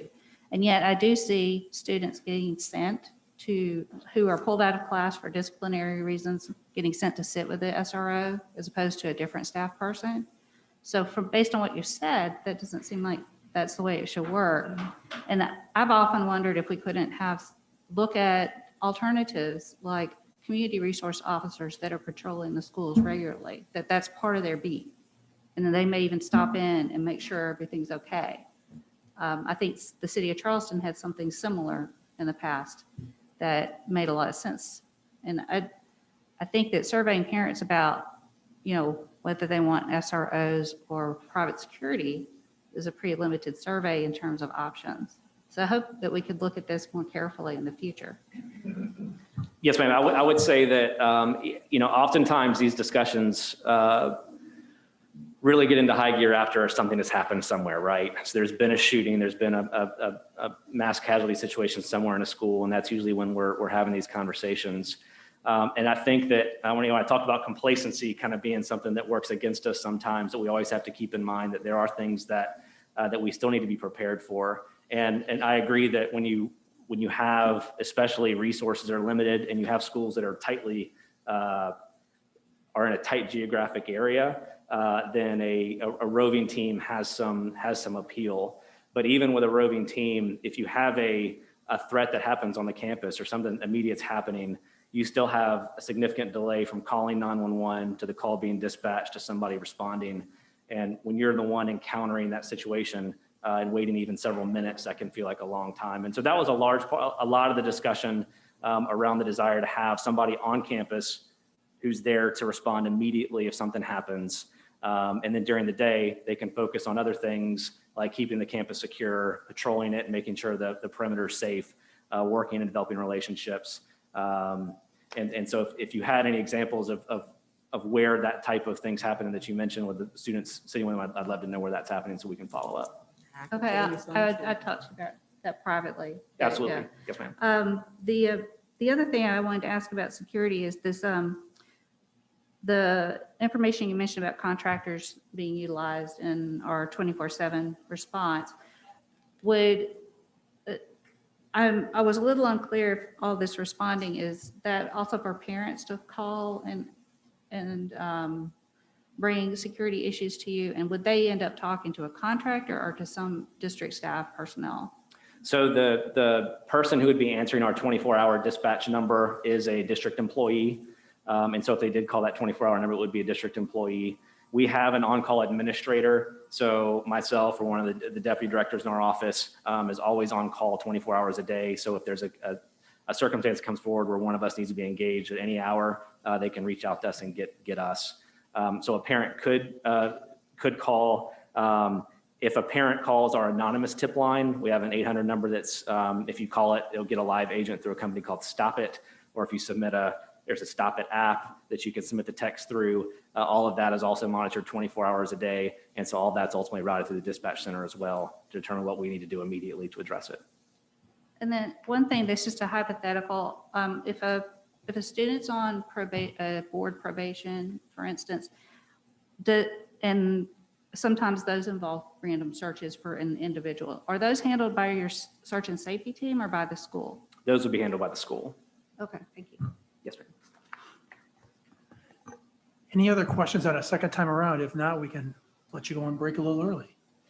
I hate to be the person between breaks, but I do have one more question. Yes, ma'am. About the supper program, actually. Is there any thought around the discretion of the program? Like, do other kids see the, students taking the supper away, or is there, like, could parents go pick it up? I'm just wondering how it works and how discreet it is, just thinking about children being embarrassed to Well, use normally when we're in-house, and the students that are in the after-school program, then if it's a Title I school, or school is at least 50% poverty level, then those students that are in the after-school programs can participate in the separate program. At the same time, if we have a separate program that has to have a educational component, at the same time, if it has an educational component for, let's say, 30 kids, but that particular day, there's been some children that for some reason or other had to stay after school and their parents, they can come and get separate too. So now we've pivoted to where we've only got fewer students in school for after school program. I'm trying to work with the DSS to say, how can we serve those kids? So it may be, and this is what we're trying to tell DSS, is if we have 200 students at a school that are going home after school, if they all want supper to take home with them and we can make it work and send some kind of instructional material home for them to work on, can we do it? And so that's what they're checking on first, whether it's legal for us to do it, because we realize that these kids are going home, that some of them used to be in the after school program and were getting supper, and now they're not getting it. Gotcha. Hope that answers your question. Yes, it does. Thank you. All right, looks like you all are on break until 2:15. Can I just do one follow-up? I don't know if this has ever been asked, and I don't know the proper procedure for it, but I'm curious. I've thought about this before, that some of our Title I schools do have like free lunch for everyone. And I don't know what the feasibility is of making that district-wide, but I sure want to open the question to how we might look at that sometime. Well, right now, all schools have lunch at no cost, or breakfast at no cost. So lunch is provided at no cost at all of All our students, districts? the entire district. Oh, that's fantastic. And that's through at least the end of this year. Oh, but that's temporary? That's a Yes, ma'am. temporary- That came into effect because of COVID. Okay, I see. I guess I was thinking about that for the permanent solution. Well, Yeah, I would don't hope know. that maybe they let us continue it because kids really like it. And it takes away some of the stigma of free lunch, where it's lunch at no cost.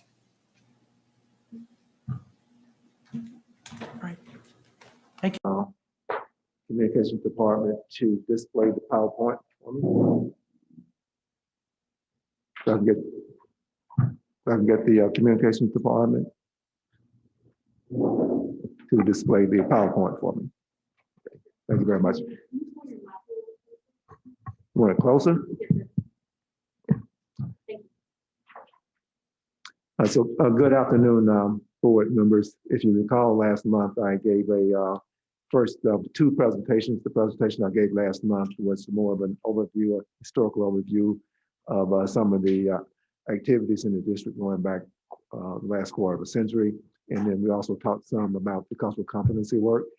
Today, we're going to talk about the work in the finance and the finance division. I will give an overview, a high-level overview, and then I have the division's directors for each respective department. They're on Zoom, and they will talk about their departments, and then we'll take questions. Next slide, please. So this slide here, I realize it's not easy to read the numbers. The purpose of my presenting the slide is not necessarily for you to read the numbers. I want to give you a sense of the size of the district's financial operation in terms of our numbers. This page is a summary page of all the funding sources within the district. They can be found in the district's budget book. You all were given a copy of the budget book, and the budget book is also on the district's website. This particular page is near the front part of the budget book. It's called the Consolidated Budget Statement for fiscal year 21. And what it does in each of the columns, it shows, the table shows all of the different funding sources in a summary format in the total amount for each of those sources. So the first column there is the general operating fund. And so we have $541 million.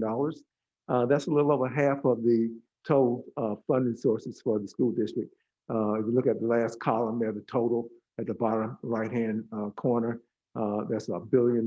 So the total of all funds equal a little over $1 billion, and slightly more than half of that is comprised of the general fund.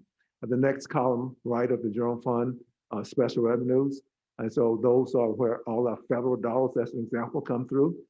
Title I dollars, the IDEA grant for special education, 21st Century grant. We have, I think, in total, we have some large revenue, special revenue funds, and we have some small ones. And in total, we have over 100 special revenue funds.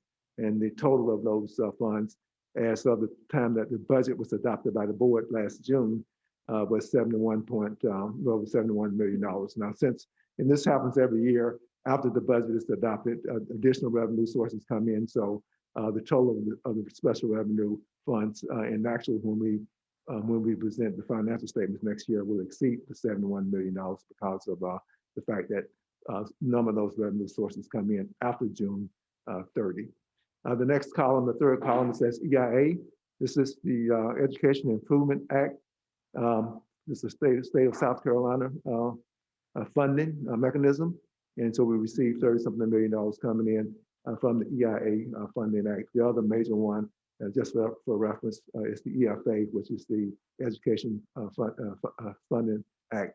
The EFA is older than the EIA, and that the EFA funds come in through the General Operating Fund, where a significant majority of the EIA comes in through the special revenue funds. Mr. Campbell talked about the food services. You can see that $32 million almost for food service for fiscal year 21. He talks also about his fund balance, and I'm in discussion with he and Mr. Baroli around what that how we think about the decrease in the fund balance in the food service. Debt service. So I'm going to talk a little bit more about debt, but we have to pay debt each year, and that comes through the debt service fund. And then the capital projects fund, you can see $200-something million that's spent there this year, projected to be spent there this year. And now in the previous section here in the presentation this afternoon, Mr. Sturman talked about the capital projects report.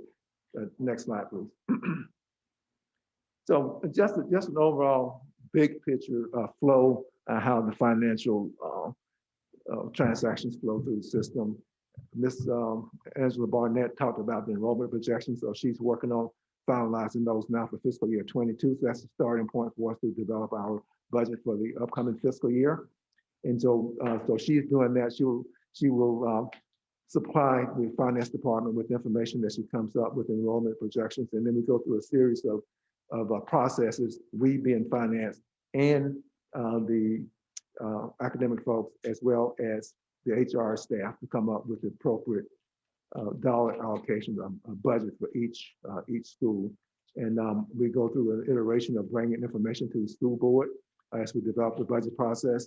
So for instance, in March, I would go to the Audit and Finance Committee and talk about the FY22 budget. With the full board, we would do that with the committee of the whole. So we will have those iterations up until the first reading of the budget, which will be in May of this year. And then the second reading of the approval of the budget will be towards the end of June. Once the budget is approved, we go through all of our transactions, revenues coming in, expenditures being incurred. And on a monthly, I go to the Audit and Finance Committee and talk about what the numbers are looking like for the year. For the first 6 months, it's just simply just reporting numbers. Then beginning with the December report, which I will give to the Audit and Finance Committee this coming Tuesday of next week. we start projecting where we think we will end the year. So the first projections that we will do for fiscal year 21 will be February 2nd, which is Tuesday of next week. And then we'll do that monthly until we get to the end of the fiscal year. And then all that culminates with the issuance of financial statements. And it's either we're required to issue financial statements required by the state. It's either November 30th or December 1st, but of each year. And so from the time the fiscal year ends on June 30 till we issue financial statements, there's a lot that takes place in terms of finalizing transaction, closing books, going through the external audit, and then looking at all of the revenue sources, finalizing, closing those out, and then producing a set of financial statements. And in that process, the external auditors brief the Audit and Finance Committee on the results of audit. And that typically happens in November when the external audit firm briefs the Audit and Finance Committee. If there are no, that's sort of like the preliminary results, and there are no changes between the preliminary results and when we issue financial statements at the beginning of December, then the audit firm will come to the full board and brief you all on the results, which, if you recall, they did that, I think, on December 14th, indicated that what the financial results were, as well as the findings that may occur in this past year, fiscal year 20, there were no findings. So we repeat that every year. Next slide, please. I show this slide here, the status of our fund balance slide, to show the relative fiscal health of the district, going back to fiscal year 17, where we had used a substantial amount of our revenue, fund balance over the subsequent years coming up until fiscal year 20. We have steadily rebuilt the fund balance. The FY20 amount, current amount, is $145.2 million. So that's on the balance sheet. That's what the Audit and Finance, the external auditors, Clifton Larson Allen, briefed the board back in December. So that's part of our current financial statements. And we're projecting that we will use some of that to help with expenditures due to COVID this fiscal year. And hence, we would potentially drop the budget amount of fund balance down to what you see there, $112 million. I would say on the fund balance, there's a state requirement that school districts across the state have to have 2 months of operating expenditures in their reserves of fund balance. For CCSD, that equates to roughly $40 million. The GFOA, so it's 1 month. The GFOA, it is which is the Government Officers Financial Association, and they recommend best practices for all governmental entities, not just school districts. And so with the state requirements, roughly 8%, and the GFOA doubles that. As a minimum, they recommend 15 or 16%. And so what we've done here, we have created a fund balance that up until a few months ago, when we had a modification of the policy, where we would set aside that $40 million state minimum into a special category on the fund balance called committed. And the only way that can be used is for emergency type situation. And so to meet the GFOA standards recommendations, the board has adopted a policy change that doubles that to go into committed. And so when we close the books for fiscal year 21, you'll see in that committed category, there are four different categories. You'll see in the committed category, roughly $80 million that have been set aside for emergency type situation. Next slide, please. Then the overview of the debt. Mr. Sturman, when he was briefing you all a few minutes ago on the capital program, he indicated that in 2010, that was the district's first sales tax referendum to construct new schools. So we've had 2 programs that almost, one that's completed and one almost completed, and the third one about to kick off with the referendum this past November.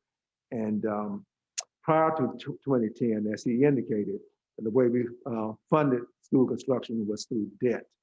And so I'm going to talk about what those debt numbers are in a minute.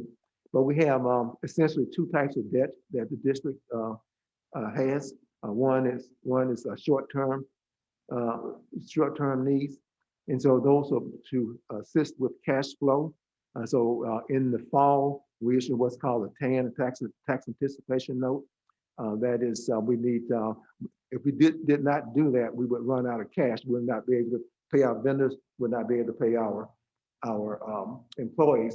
And the reason being is because with the county, the tax collections each year start coming in towards the end of November and starts ramping up in December, January timeframe. So it's a timing situation where we have needs that we have to meet and we don't have the cash to do that. So we issue these tax anticipation notes and we pay them off the following spring when the revenues come in. So hence they are short-term notes. This past fall, we issued, I think it was about $25 million was the amount. And that is significantly down from roughly 70 million just a couple of years ago. And the reason why we were able to, over the last 2 or 3 years, been able to decrease that is because of the increase in the fund balance.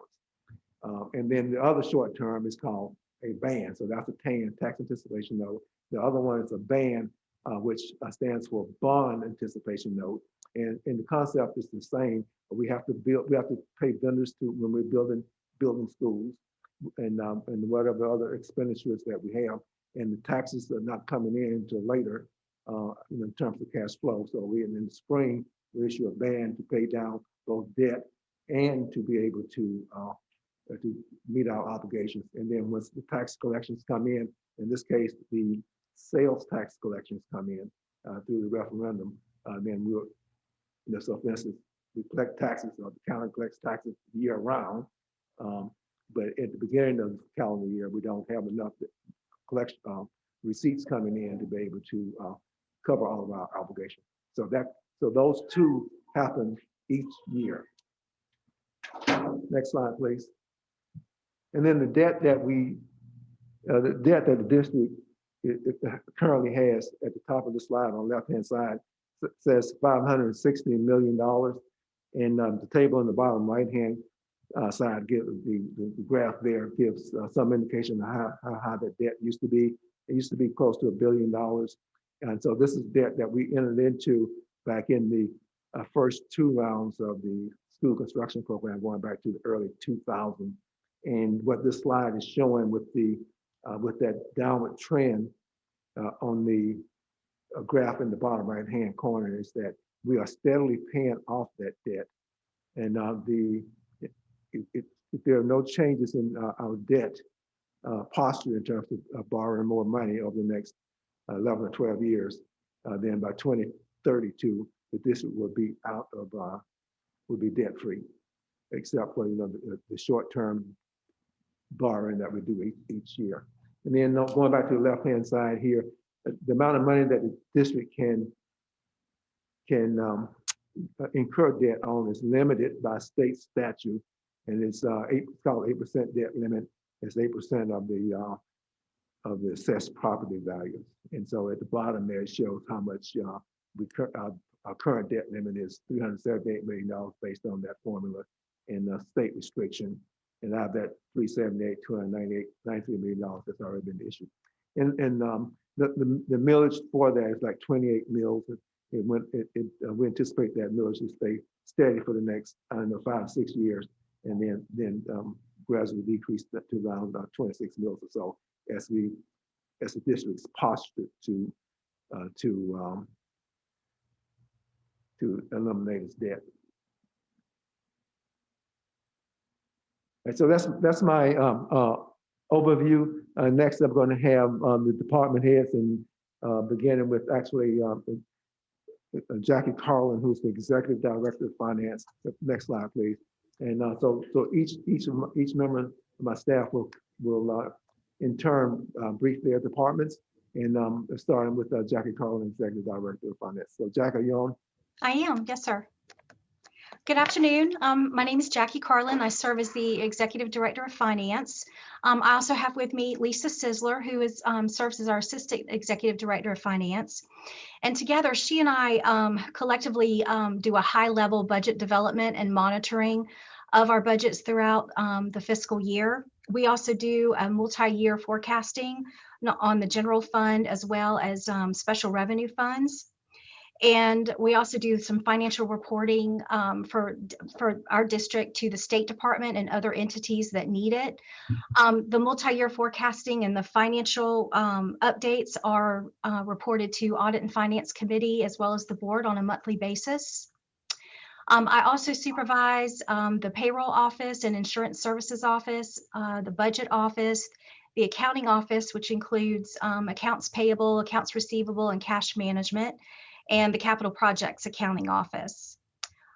We're also responsible for the staff allocations, where we take the projected enrollment from the ops group and combine that with the final 7-day enrollment and update all of those allocations across the district by school.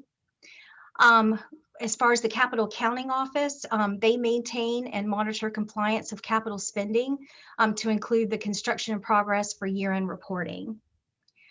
Some of the upcoming events that we will be doing, as soon as the state or the General Assembly finalizes the FY21 budget, we will be doing our updates or all the updates on our end to finalize the FY21 budget and incorporate any teacher salary increases and whatever other things that they recommend.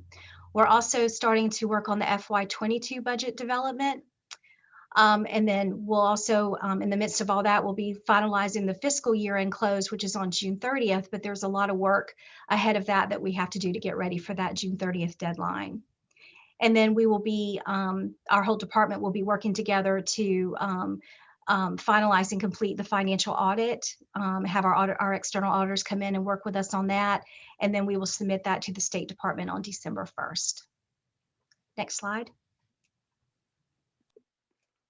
So let me make a mention on the multi-year forecast projection that Jackie mentioned. I mentioned when we go to the Audit and Finance Committee each month, we take a monthly financial report. So it's a one-page document. You probably remember seeing it. Beginning in the month of March, we will, as we have done in the last couple of years, we will take what we call a multi-year financial projection to the Audit and Finance Committee.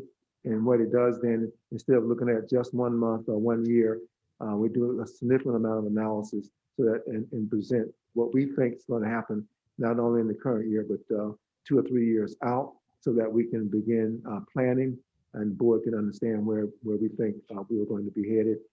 For instance, last March, when we hit the COVID-19, we were able to develop projections and present to the Audit and Finance Committee what we thought was going to be the impact to the district. We were able to do that relatively quickly because we had been working on the multi-year financial plan. So we already had a significant amount of analysis completed. And then what we have begun to do is use the basis of the multi-year financial plan as the starting point for developing the upcoming fiscal year budget. And so the Audit and Finance Committee will see that, get that first look at that in March, and then we will refine that as we move deeper into the current fiscal year. So that by the time we get to May, we have a final product that we can use for planning purposes for future years. So next, we have Ann Hill, who is the director of the budget department. And so she's going to talk about her work around the general fund and special revenues. So Ann.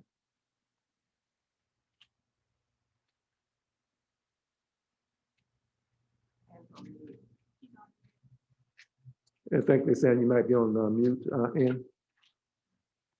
I'm sorry. Like Don said, I'm Ann Hill. I'm the Director of Budget and Special Revenue. And basically our office is made up by two sides.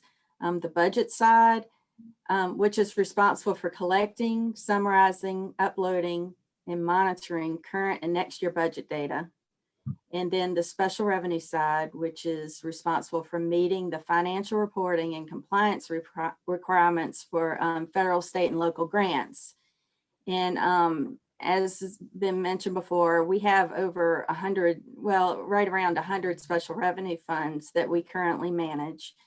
And using the information provided by this office for fiscal year 21, the board approved a general fund budget of $586 million, a special revenue budget of $344.1 million, and there was a fund balance set aside of $31.1 million. And important to note that we don't work independently. We work with schools, central office, and leadership in all divisions to compile this information and roll it up into a presentation for the board to review and ultimately approve, hopefully. And so it's just important to know that we are constantly working with other divisions to collect data, and so you can get the most up-to-date information. Some of the upcoming actions we have, the fiscal year 22 budget development and budget entry, fiscal year 21 year-end closeout, and then providing fiscal year 22 budgets by location by July 1st in our financial accounting system, meeting the fiscal year 21 federal expenditure claim deadline of August 15th, and then ensuring that the annual financial audit is complete because it's due to the state on December 1st. That's it. Thank you, Ann. So Ann talked about so like the high level there of developing the budget, but there's a lot of details, and because the budget has to be prepared for each of our 80-something schools as well as each of our central office departments. And as was indicated earlier, the starting point for the school-based budgeting is the enrollment projection by school. And then we have within Ann's department a set of formulas by classroom to determine class size, and then that's what generally drives the number of staff, the number of teachers, et cetera, in a school. And in addition to just managing the budget, that department is constantly working on improving their processes. So for example, last year this time, working in collaboration with the business intelligence department, which we'll brief you on in a few minutes, automated a way to develop the school-based budgets, which significantly improved, was a significant improvement over our manual processes that we had used for a long time. So developing the big picture, developing the details by department, by school, and working on our process. So next, we'll have Wayne Wiltshire present on the contracts, procurement, and archive services. He's the director of that division. Wayne. Good afternoon. As Don said, I'm Wayne Wilshire. I'm the Director of Contracts, Procurement, and Archive Services. Archive Services has 3 members, and I have 13 staff members on the procurement staff, and I have 8 on-site contractors in the printing and copier department. We manage the procurement of supplies, services, equipment, construction, and information technology in accordance with the district's procurement code. District procurement is centralized. All procurements over $2,500 are routed through the procurement department. In FY20, we spent $236 million in procurements. We manage the purchasing card program, the minority business program, the printing and copier program, the exclusive beverage vending machine program, and I manage the archive student records, school memorabilia, and documents. Upcoming actions for this year, we're right now we're in the middle of the FY20 procurement audit report that's due, expect to be completed in February. And then this upcoming year for fiscal year 21, I have to submit the minority business report and sole source and emergency procurement reports. I estimate we got about 20 major solicitations coming up this month, including this year, including the disparity study, construction management, printing and copier services, courier services, and our wireless network systems. And we are also in the middle of scanning the students who graduated records that are at the high school and warehouse. We're in the process of scanning those in. And so we'll be able to have all of our records automated. That concludes the Contracts, Procurement, and Archive Services Department. And thank you for this opportunity to come before you. Thank you, Wayne. And as Wayne indicated, and as Dr. Frazier had asked about the minority participation in the construction program, Wayne is managing the disparity study that I mentioned earlier, not the study itself, but the RFP he's managing. And so coming through the Art and Finance Committee, results of that work, and then on through the school board, to the school board here, coming from Wayne's department. Next up is Stephanie Nettis, and Stephanie handles the accounting department. Stephanie. Hi, I'm Stephanie Nettis, the Director of Accounting. We have 12 team members in our department. 4 of those team members are with accounts payable, and they work with schools and vendors to process all of the accounts payable for the district. Between them, they process around 1,500 invoices each week. We also have 2 team members that are dedicated to student activity accounting. We monitor and reconcile all of the student activity accounts. This team also provides training for new bookkeepers and ongoing trainings throughout the year. We also manage all of the fixed asset activity for the district. That team works with the schools to tag and inventory items that are over $500. The accounting department also handles monthly bank reconciliations, accounting for tax revenue and debt, cash flow projections, and billing and payments for charter schools, tuition, and other receivables. Upcoming actions, we're currently implementing a new fixed asset tracking system that will be piloted in several schools. We're working with other teams in financial services to create a new training program for classified staff.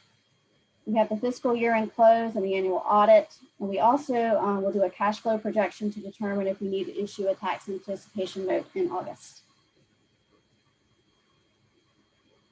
That's all that I have. Thank you very much. Right, thank you, Stephanie. So again, a very high level overview. I will say that the number of transactions, financial transactions that flow through the accounting department, that number is extremely high. And then in addition to her staff having to manage all those transactions, when she talks about supporting the bond programs or the TANs or the whatever debt we issue when we go to the bond market, each time we sell bonds, we have to issue a pretty complex document called an official statement, which is I'm not sure how thick how many pages, but it's substantial, and it has to be accurate because the purchasers of the bonds have to rely on the district's statements, the financial statements, and this official statement that describe a significant amount of activities within the district, financial activities within the district. And through that work, through the fund balance changes we have over the last couple of years, through our bond rating, through the bond rating agencies have improved our bond ratings when we go to the market, which means that it costs us less money in interest to be able to sell bonds. So next up will be Margaret Razor, who's the Director of Payroll and Insurance Services. So Margaret. Good afternoon, everyone. Like Mr. Kennedy said, my name is Margaret Razor, and I am the Director of Payroll. Can you all see me? I don't see me, but I hope you all can see me. Can you see me? No. We cannot. I can see you. You can see me? Yeah, this is Ann. I can see you. Okay. I don't think they have, I'm on my cell phone on my computer. I think you may have my cell phone up, but the computer, I have my video on, but I'm gonna just continue. My name is Margaret Razor, and I am the Director of Payroll, and I'm going to briefly describe the different areas of payroll. The payroll department is broken into different sections, and I'm going to briefly give a high-level overview of each section.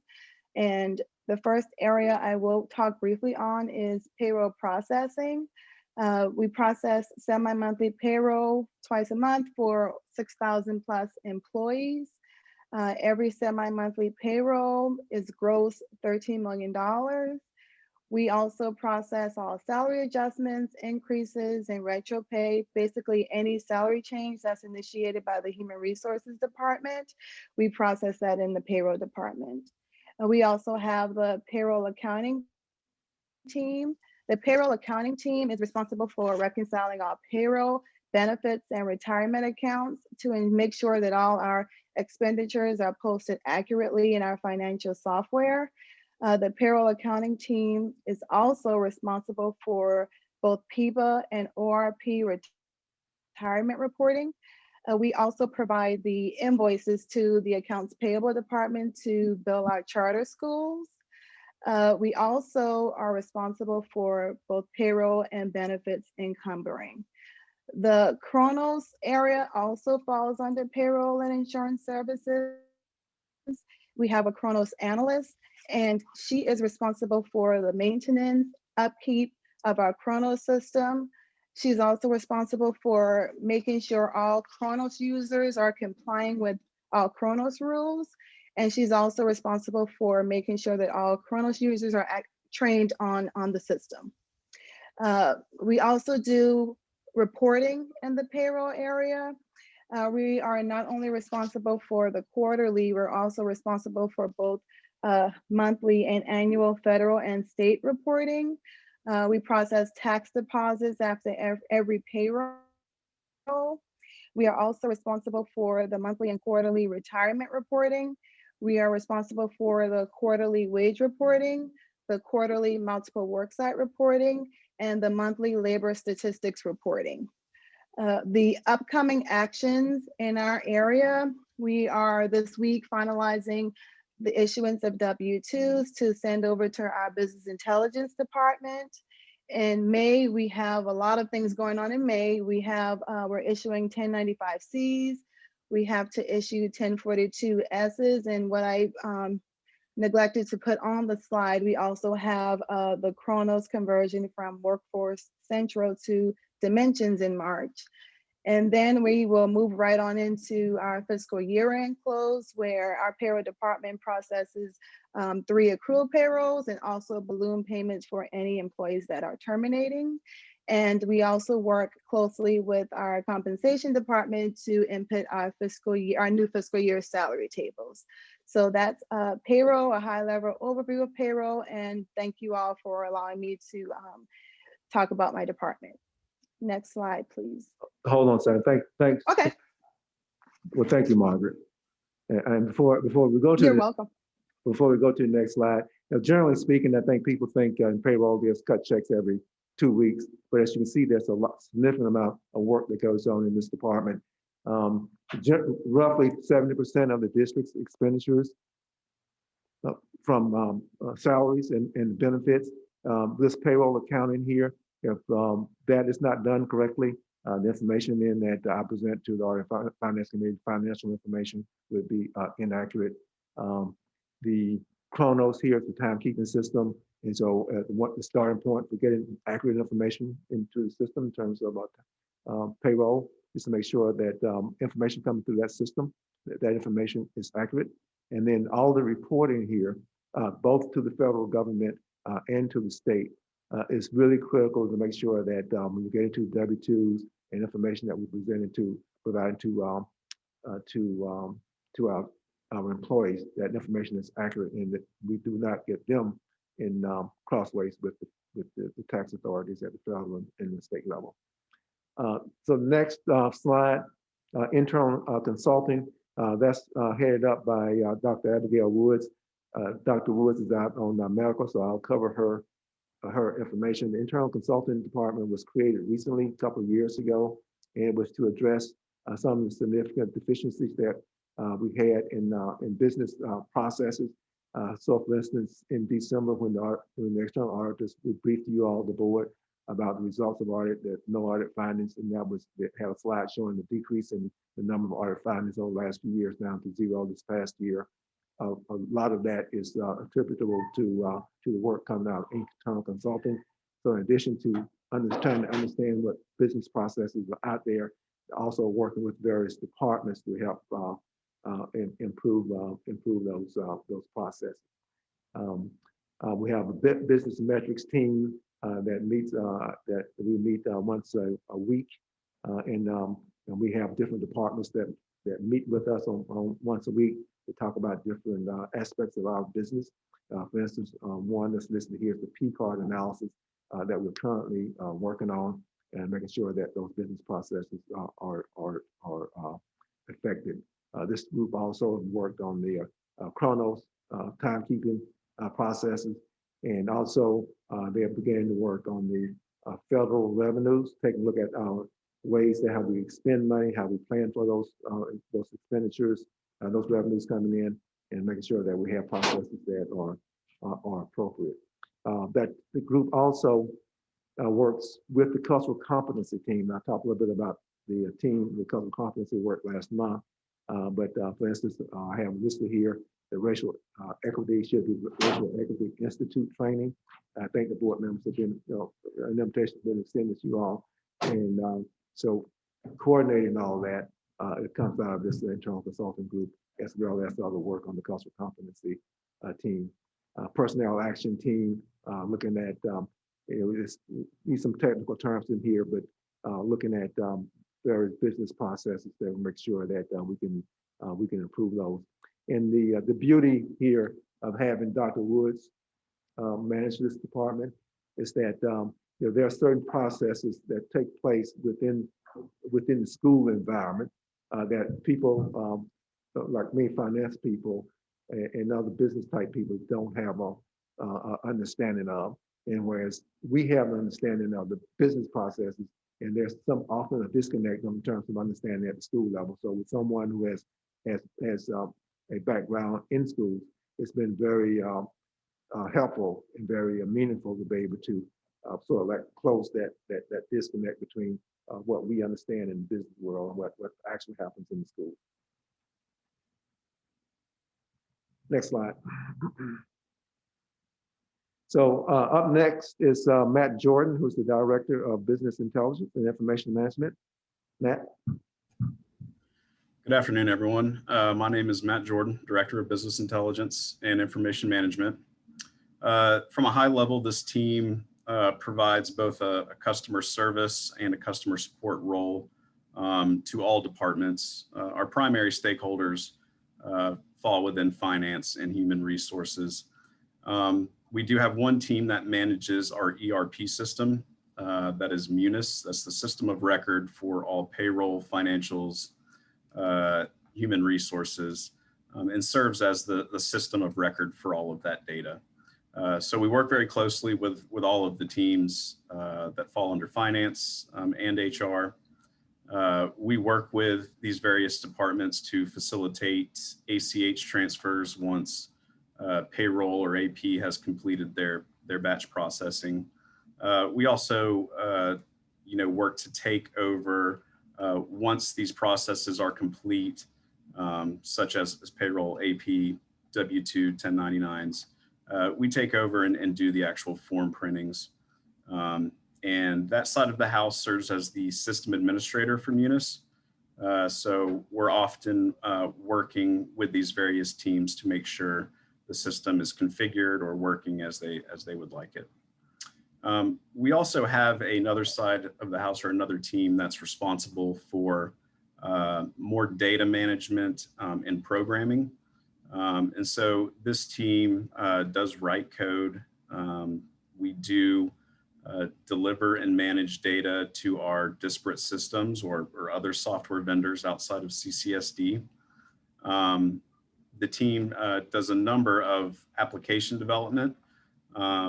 Anytime a stakeholder has a request or there's a business process that we think we can make better, we'll proactively look at that and see if we can make that process better or make it easier on the end user. I do have a couple examples on the right-hand side of some work that we've done. I know Don did mention the ACRF, which is an application we developed for budget. We've developed developed and deployed a reporting portal to all locations, including schools. So every school, every department has its own reporting portal that has various reports and various data sets that they can get to quickly and easily. So from a high level, we do provide a service to all departments, and we also provide customer support for anything that stakeholders, departments, or schools may need.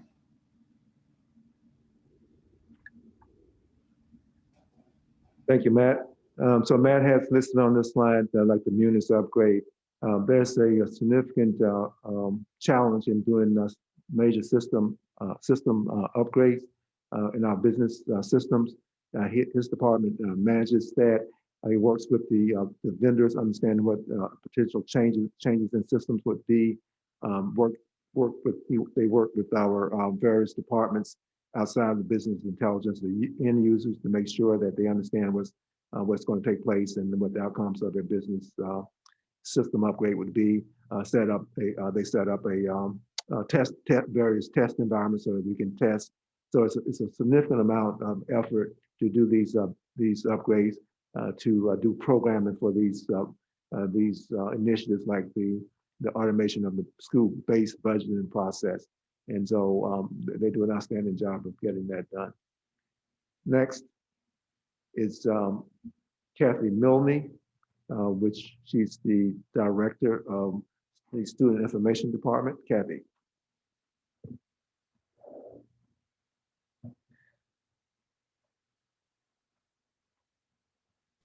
Muted. Sorry.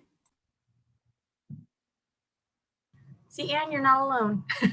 So student information is comprised of 9 team members. We have 1 vacancy currently that we're hoping to fill very soon. We have 3 groups that are working as one team to support PowerSchool, which is the state mandated system for all student data.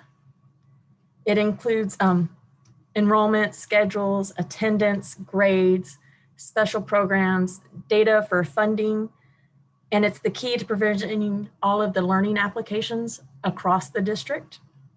So if you hear mention of Canvas or other learning platforms that students are using, that data is coming out of PowerSchool and being fed either directly or through assessment and evaluation to those systems so that the students can access their learning platforms. Our data is collected nightly by the state, and we have key processing dates quarterly by the state. Among our our teams are PowerSchool support, which is our technical group, pupil accounting, which is our kind of our boots on the ground team that works directly with data clerks. We get calls daily from teachers, administrators, data clerks, all levels throughout the district for support. And then we also have our registration and residency verification team. Our upcoming projects, which are our short-term projects that we hope to have completed by March, are preparation for registration for next school year, verification of our 90-day reporting data, submission of attendance data, which this is a first-time submission. The state's changed the way that they're approaching the pandemic EBT cards, and this is the first time they're collecting our attendance data for that purpose. We're going to work towards rollout of parent portals to all schools. Currently, middle and high schools are our primary users, but we'd like to see elementary schools using that as well. And the purpose of that is that we hope to have forms collection software implemented so that when we collect information or survey parents, we can have that data go directly into PowerSchool fields and be used for reporting purposes. As part of alleviating some of the burdens to our schools for administering parent portal, which is where those forms will be housed, we're working on implementing self-account creation for parents that would let them not only create their own accounts, but also reset their own passwords, which is currently all done by school-based staff. We're getting ready to permanently store our semester 1 grades in preparation of moving forward to semester 2, and distributing our online report cards, which is something that we we do the PDF reports in here and mass distribute out of this office. And then also we're preparing for next year's course selection by our high schools. and then preparation for master schedules by all schools and getting ready for next school year. So all of that is hopefully by March. Thank you, Kathy. So coming out of Kathy's group is student information. And I say this about each department, everything's critical coming out of there. The starting point for the district's revenues coming in from the state is based on student counts and the various demographic models that students carry with them. And so the accuracy of being able to report that and get it certified by the state has a direct that has a direct impact on the amount of money funding that the district receives. If there's inaccuracy in that, then we either over appropriated state dollars or under appropriated. And so we go through, she and her team go through a rigorous review process and making sure that the accuracy is there. So with that, that concludes the presentation from the departments coming out of the finance division. What questions do you have? That is so much. I didn't realize there was so much going on in your department. Are we gonna go in some type of order here? I'm sorry. Yeah. So well, Dr. Frazier. Yes, sir. Please. That was a lot to digest. I'm gonna have to take my time and go over this presentation and probably get a copy. But my first question, I only have two questions, maybe three, maybe four. My first question is, I don't know whether I should be asking you, but from a board perspective, what is the purpose of the Audit and Finance Committee? Because I know that you submit your reports to this committee. And I'm wondering whether it's just a rubber stamp, what you have done, or whether there is something that's supposed to happen before it comes to the board. But I think in response to the purpose of a committee, in some of the other school districts I've been in, there was an audit and finance committee.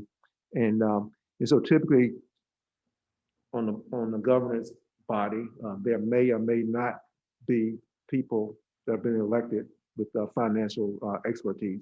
And so the purpose of the Audit and Finance Committee is to bring in people from the outside with that financial expertise and experience, so that when staff, in this case me, when I present information to you all, it's been vetted through the Audit and Finance Committee experts, financial experts, so that they can really inquire, why are you doing it this way? Why are you doing it that way? What does it mean? So that when it comes to you all, you can have a better level of assurance that the information is accurate.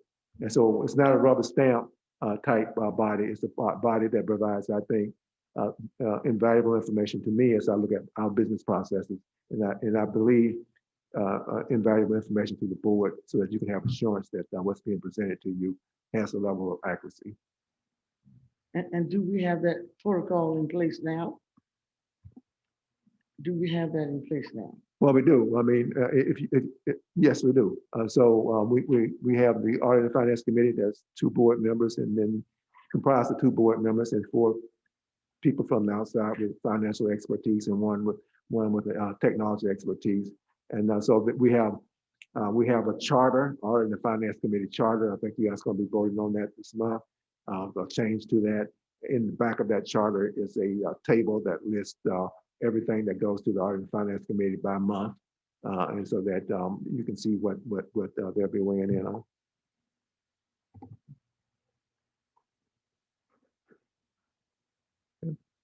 So we'll come down this way then, and we'll come back, Dr. Fraser. Okay. Dr. French. As a follow-up to that, could we get at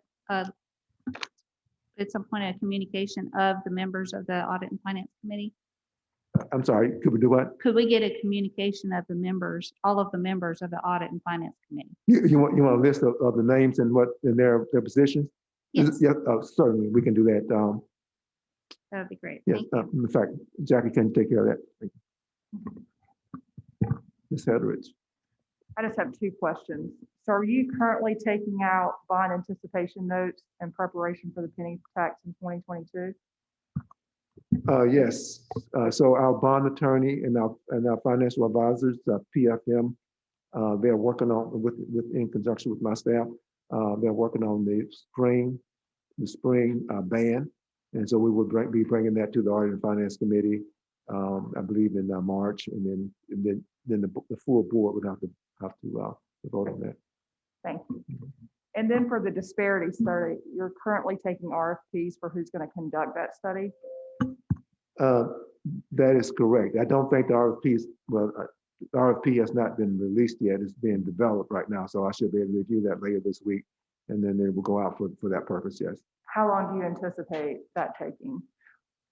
I think what Wayne Wiltshire, the director of procurement, is anticipating maybe 30, 40 days. This was about a week ago, but get the RFP out, maybe 4 or 5 days from then, and get the proposals back into us. And then we would take that to the Audit and Finance Committee, and then to the board. And then the anticipation right now that, without having seen the proposals, because we haven't gotten them yet, is that sometime towards late summer, we're anticipating to have the results of that, have the disparity study. Okay, thank you. I have two questions.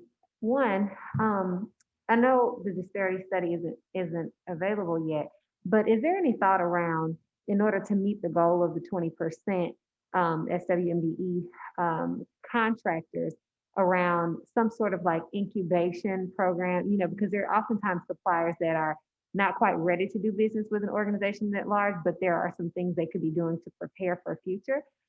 Is there any plan for Charleston County to take an active role in things like that?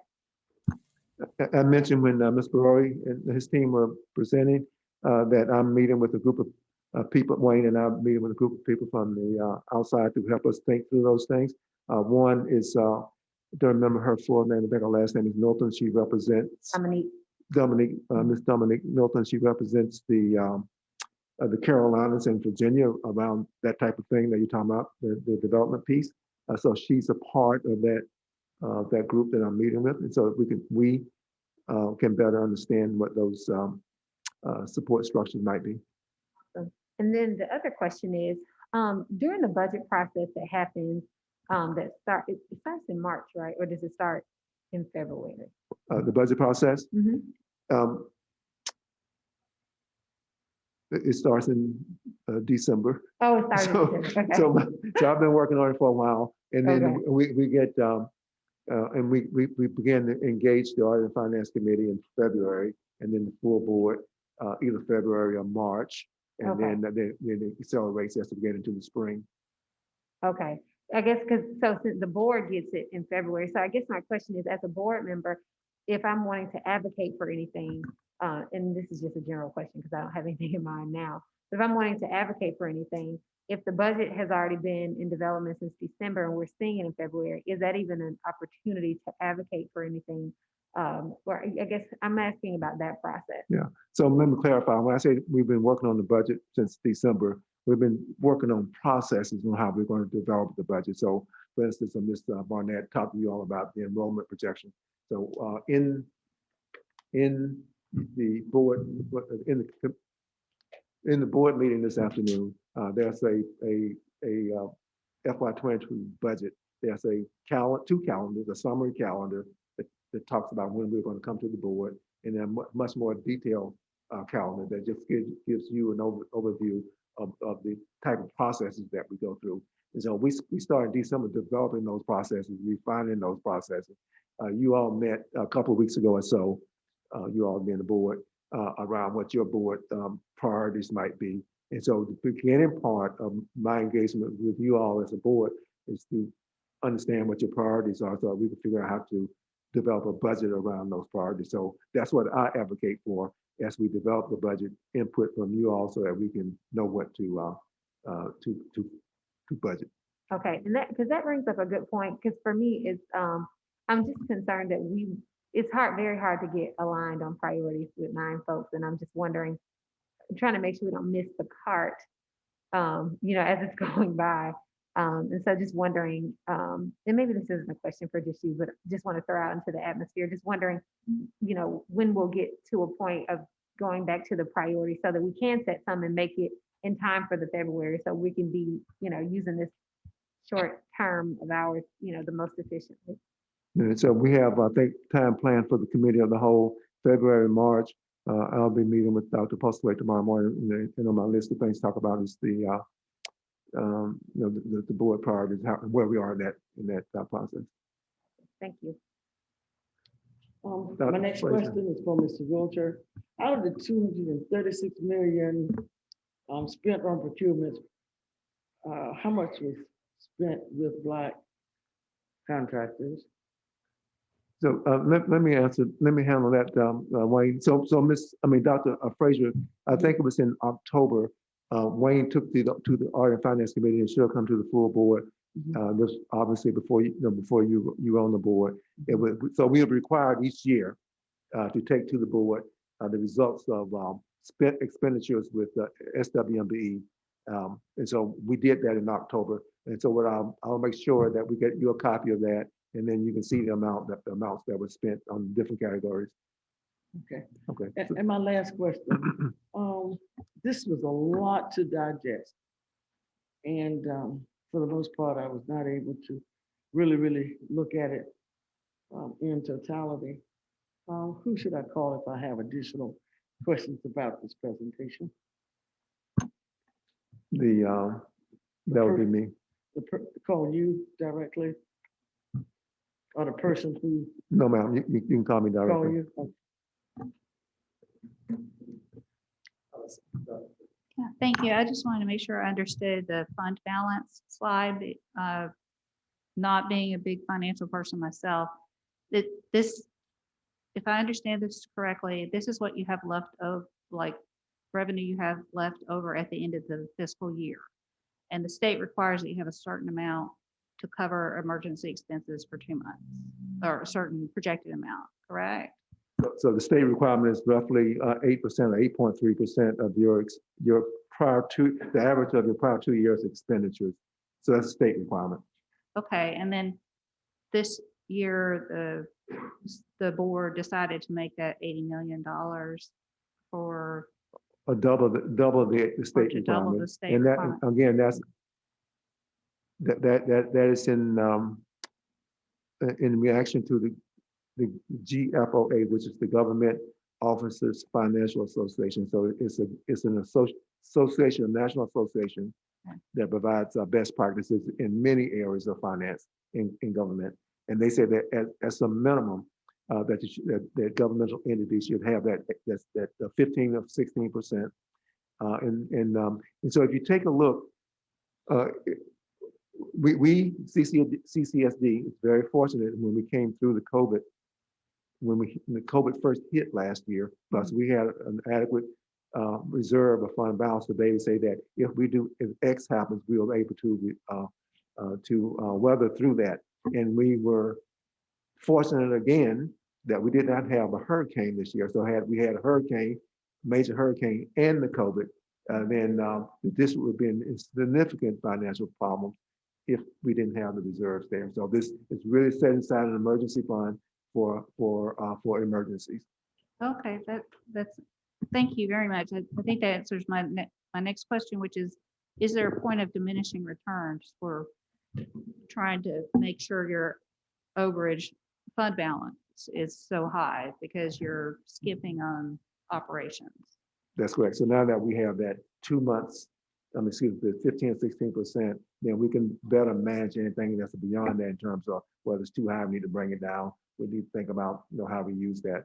But right now, so in my professional opinion, the district is really well poised from a financial standpoint to be able to do those things you're talking about, managing beyond, up and down beyond that emergency amount. No additional questions. Thank you. No additional questions. Okay. Anything else, Dr. Frazier?